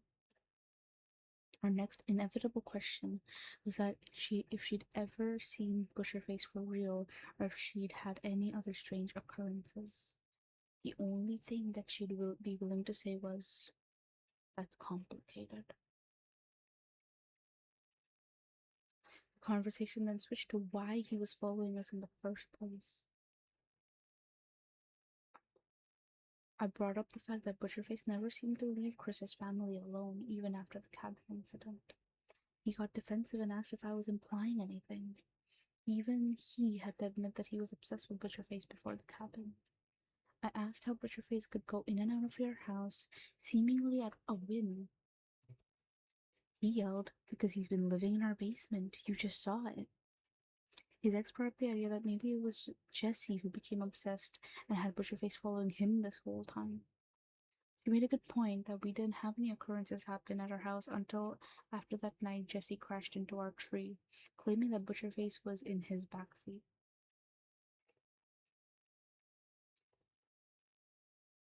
I'm losing my mind, bro.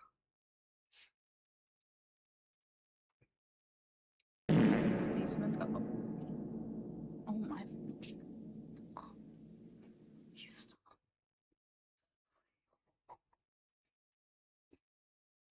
Please.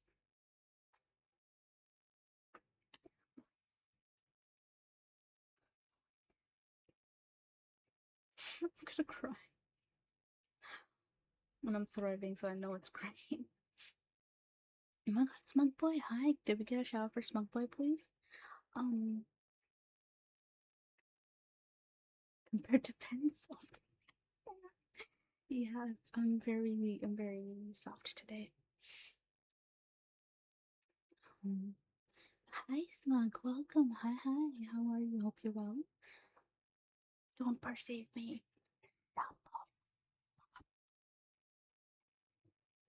Um, Hansa, stop it. You're so, at least one of us.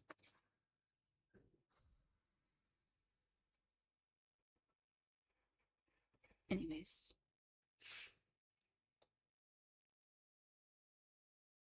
last time I caught you lurking in your chat. What the fuck was that? In your chat, you mean? Yeah, I was lurking in your chat. Like, whenever I catch you streaming, I try to leave your stream open.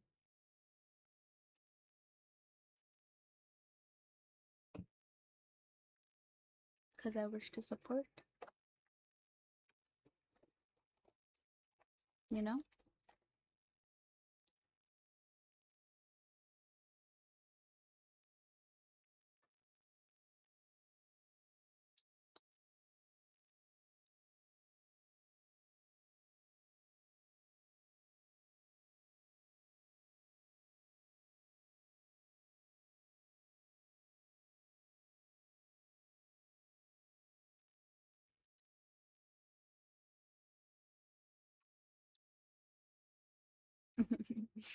I appreciate. You're welcome.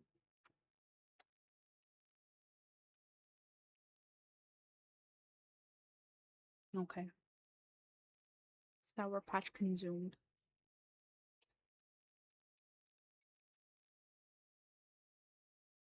Ice cream shoe. Ice cream shoe back.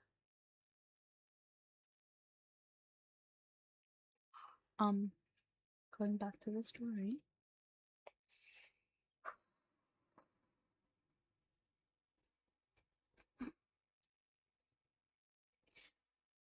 The problem I had with that was that we only we had only seen Jesse a couple times after the cabin incident, and he was largely absent when Butcherface was tormenting Chris's family. And when Chris's ex found the pictures on her camera, and after crashing his car, Jesse didn't have enough money to fix it or buy a new one. He hadn't been here in months. But even if Jesse brought him here, why would Butcherface seemingly abandon a good disciple to come torment us? Unless he had a potential disciple here too.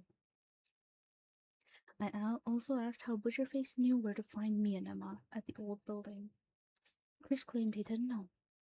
I then added the fact that Chris was the one that wanted to go investigate Butcherface's house. He then froze for a second, eyes looking wide at me, and said, "No, that was you.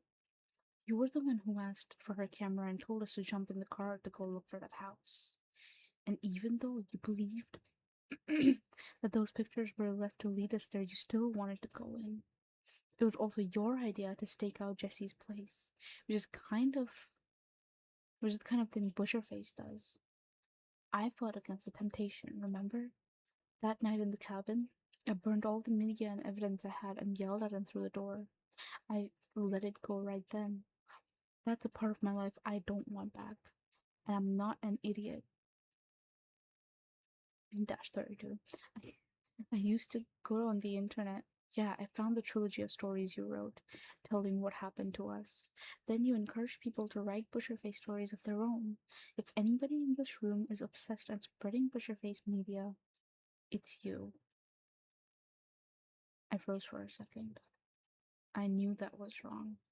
I just couldn't figure out a way to prove it. These new series of events have pushed what we thought we knew about Butcherface out the window. I'm not obsessed. I just want to figure out the truth behind Butcherface. Who were the other people we saw in those pictures on Chris's ex's camera? What does Butcherface want? Is he really trying to recruit people? Why? Why does he portray it through his media? Is he trying to tell us something? Is there some kind of hidden meaning in those images? Some kind of subliminal messaging? Is he truly insane? Is he working for somebody else? Maybe he was some sort of higher. Maybe he has some sort of higher purpose that we don't understand yet. Maybe he needs help and that's why he's recruiting disciples. I don't really know why I typed all of this out. I guess I just felt compelled to get my presentation, my story, out there for everyone to see.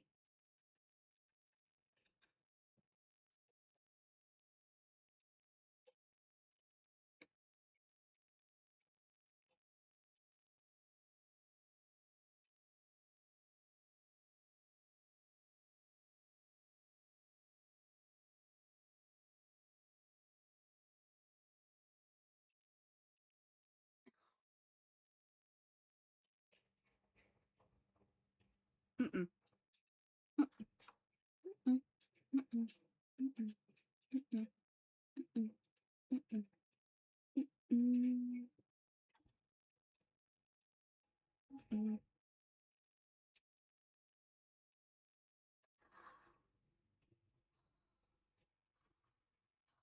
Okay, okay, okay.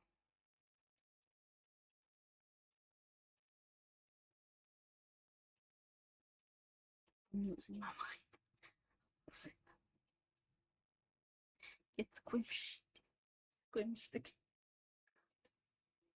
chapter end. I think so. We've got a Jason journal entry at the bottom. So part 5, yeah. A Jason journal entry.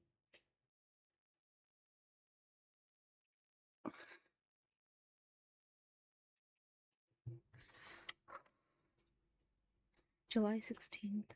I couldn't sleep again last night. It was even worse than the night before.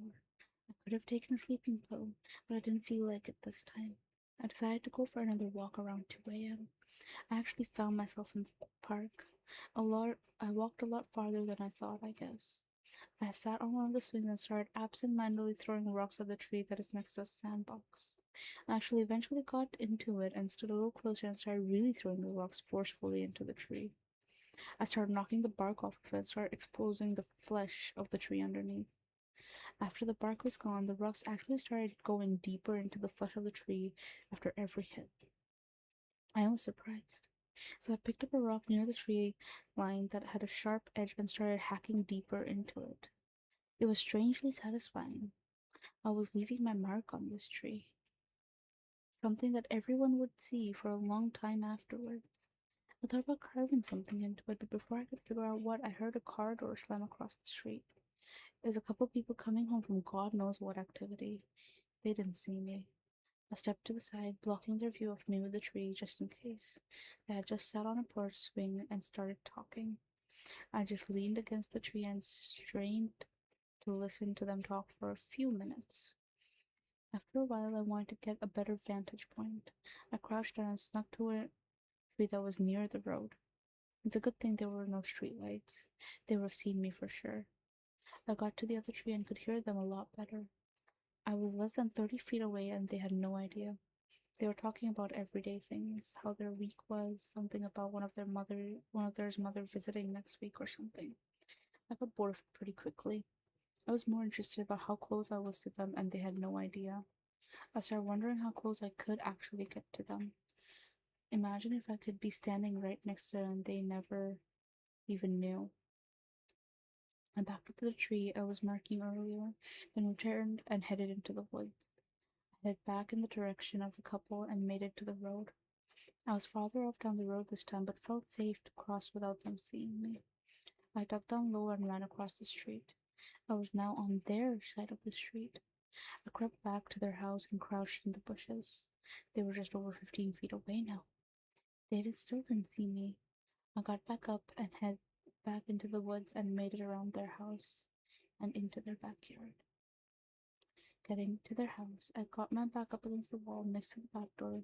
Just out of curiosity, I jiggled the doorknob and it actually unlocked. I opened the door a little bit and peeked inside. I didn't go in. I wasn't here to break into their house. I closed the door and, keeping my back against the wall, made my way around the side of the house. Ducking under a window, I got to the porch and was right next to them, less than 5 feet away.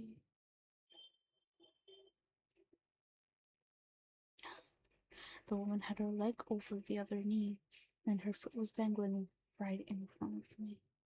I could have grabbed it if I wanted to. They were still talking and laughing, oblivious to the fact that I was right there. It was then that I realized that I still had the sharp rock in my hand. I'd gotten so into it, into what I was doing, that I had forgotten I even had it. Kinda funny, actually. I lightly dropped it onto the grass, making very little sound. They didn't even hear it. Then it went from quiet to quick chaos when a loud barking erupted from behind me. Surprised, I whipped around to find a dog ferociously barking from the window right next to me. They jumped up and started yelling the dog's name. I turned and booked it back to the woods before they could see me and made my way home. Fucking dog. Wait a minute. Wait a minute. Wait a minute.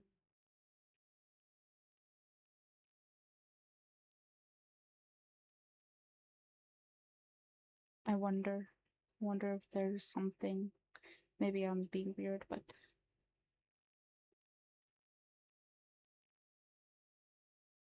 I just want to see.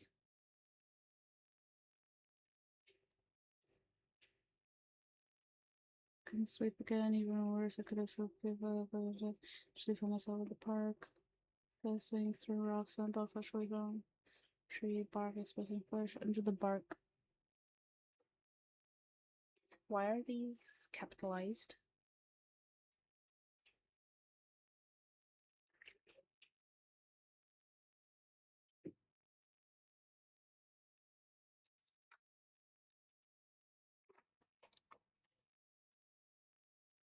Why are these capitalized? I'm gonna start noting this shit down.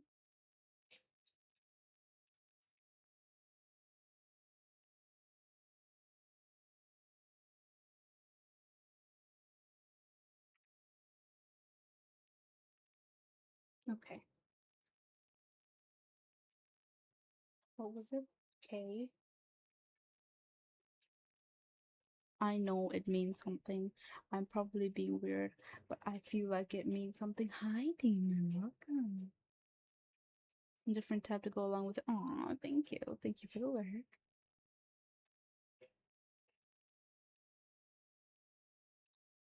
Uh, I know it means something. I'm telling you. Okay. Go on the rocks. Actually, started doing deeper into flesh tree. Picked up a rock. The tree line. Uh, I was leaving my mark on the tree, something that everyone would see after a long time. Thought about carving something into it. And I heard a car door. Stepped inside, looking at the other tree just in case they had a porch swing. Uh, e.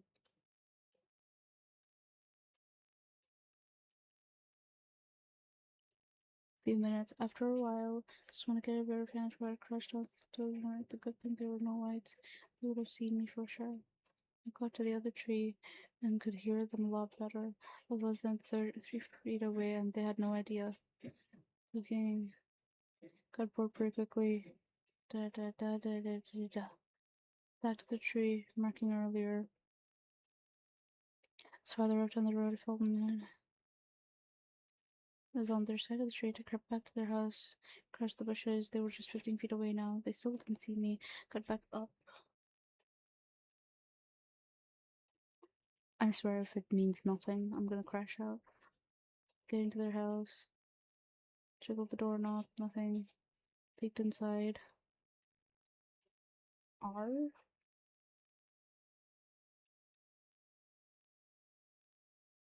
To their house, closed the door, keeping back against the wall, maybe outside, ducking the window. And listened to the woman had her leg. E.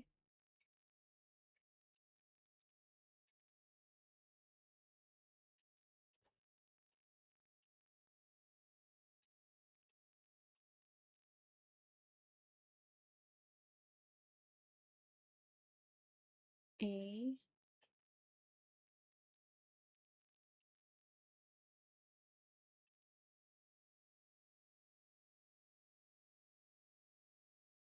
Yes.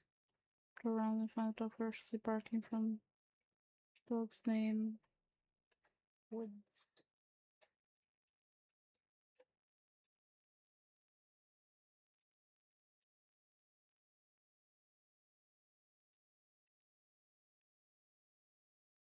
Oh, wait.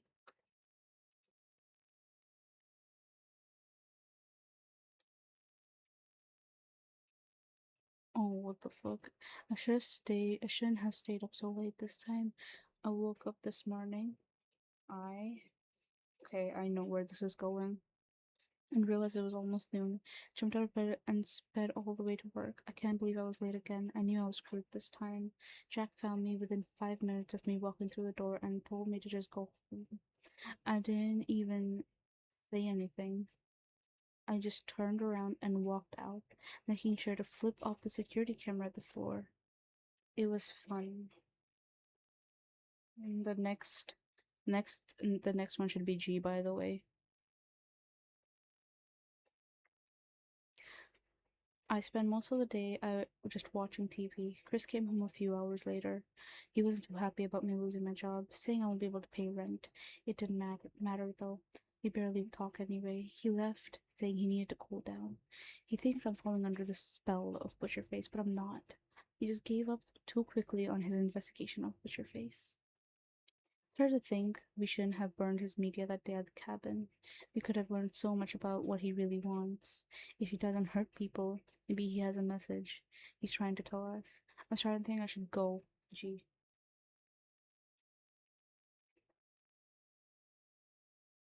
Back to that barn and see what's in that box.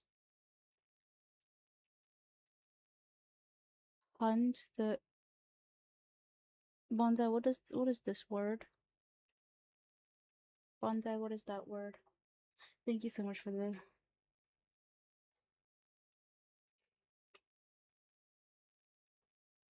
I'm like, oh, I just got it. Nope, nope. Yeah, it says keep reading.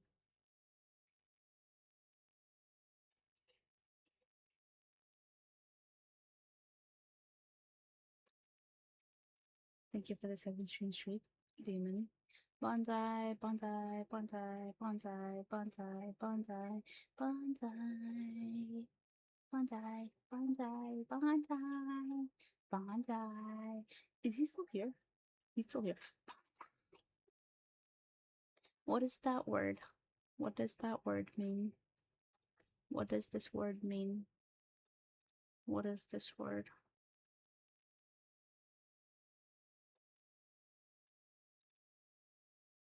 Translation service, yes. Google Translate, I have one.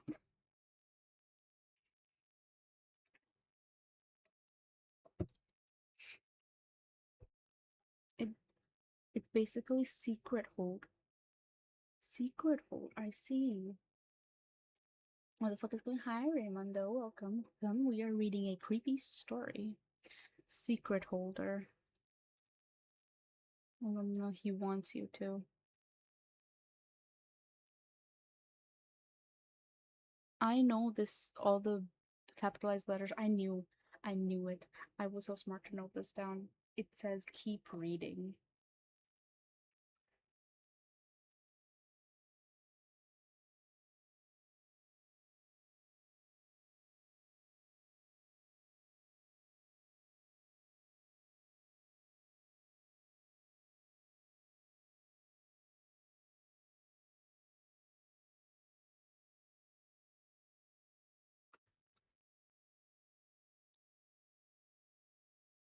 Okay, I didn't post this. I admittedly wrote it. It's from a digital journal I keep in a Word document on my laptop. Somebody else got into my journal and posted this on here with my account. There are a few changes to the this word, comment, and the numbers are new. I don't know what those mean.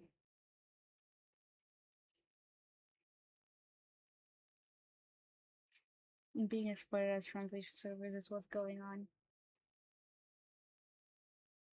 You're fine. You're fine.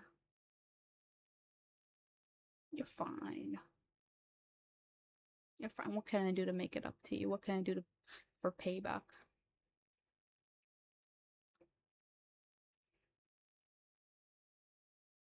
Decode the numbers. I know some German. Ooh, really? That's interesting.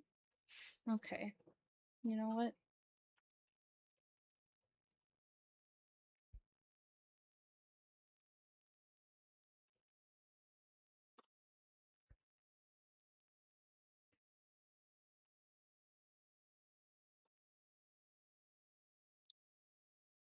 Let me see.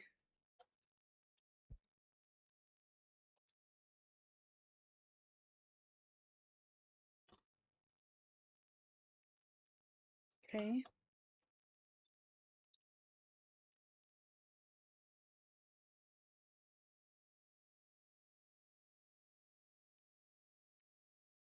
Okay. Okay, that's not what I want.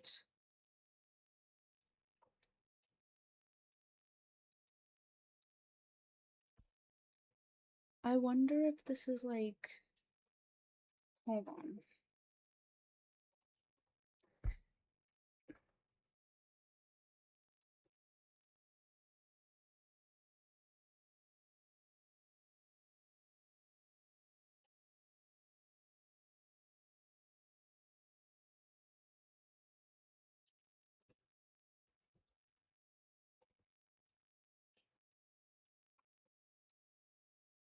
Hmm. But I was thinking it might be the placement of the letters, but it's not given that there's 44 big numbers. There's 44, 34, 45.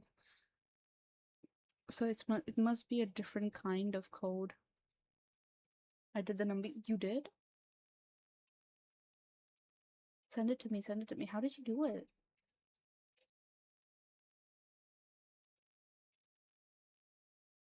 I did part of the numbers. How? How? Tell me how. Leak. Leak.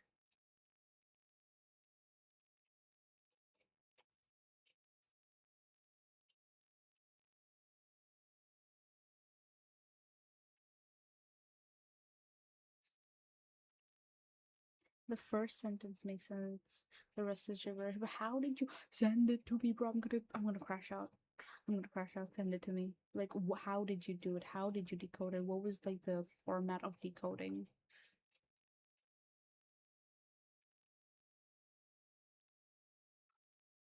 Cipher. I know upset we used to cryptography class that helps you determine the cipher. That's what I was trying to look up. I was trying to figure out what cipher it was.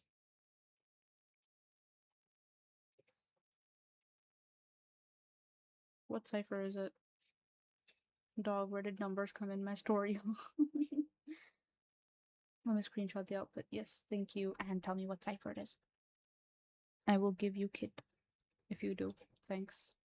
If you give me all the information you know.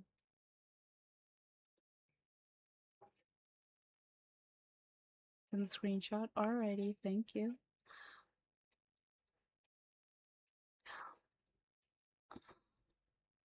The countdown beacons. Lament. Pale. Oh. Wait. Gibberish isn't right. 15 E. Really?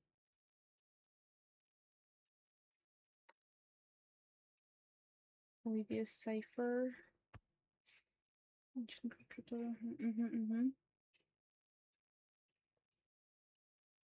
Jeez. Okay. Okay. So if we come here, this is 44. 44. Okay, I think yes, yes, yes, yes, yes, yes, yes, yes, yes, yes, yes, yes, yes. I found a basic chart of the cipher that is used. I don't know. I should just do it myself. Because, yeah.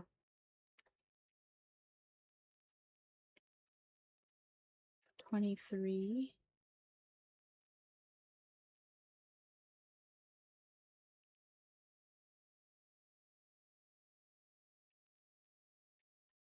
Okay. The first letter, the first one is the for sure. Um, you know what would be better? If I just like save this image and show y'all what I'm doing, kind of. I stand by that in the cryptography class. I was the only person who managed to decode one of the test questions. Aww. The gibberish word isn't right. Polybius cipher uses a grid to determine. Yes, yes. The 5x5 grid. Yes, I did. I know that now. I found it. Let me. Okay,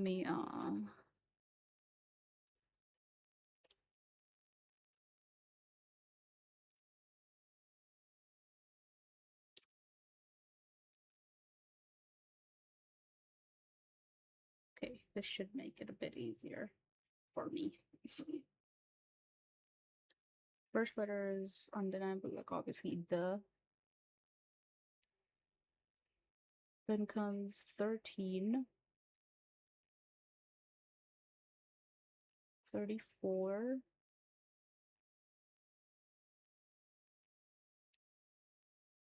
45. Wait, 45. Oh no, 45. Yes, yes, yes, that makes sense. 33, 44. What's T? 14, 34,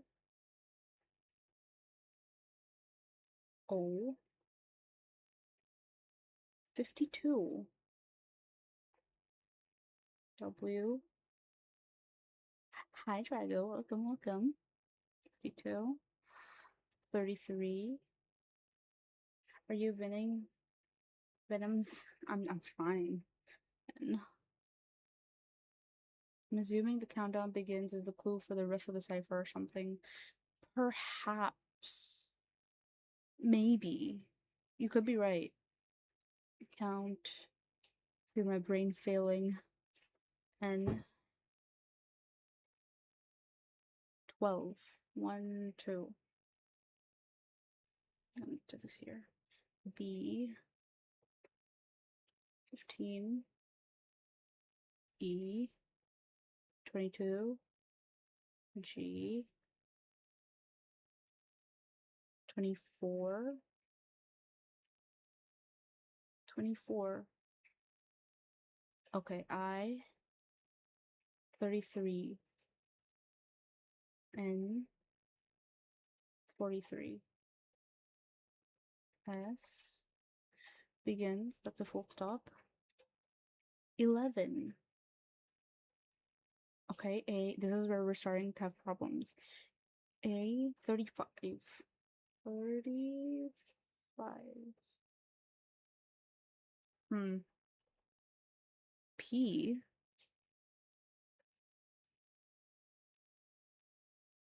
42. You know what I'm thinking? What if it's not just the what was it, the Polybian cipher question mark? Polybius cipher. What if there's, again, I'm throwing things at the wall here. What if it's not just one cipher? What if it's like a layer of ciphers? You solved it. How?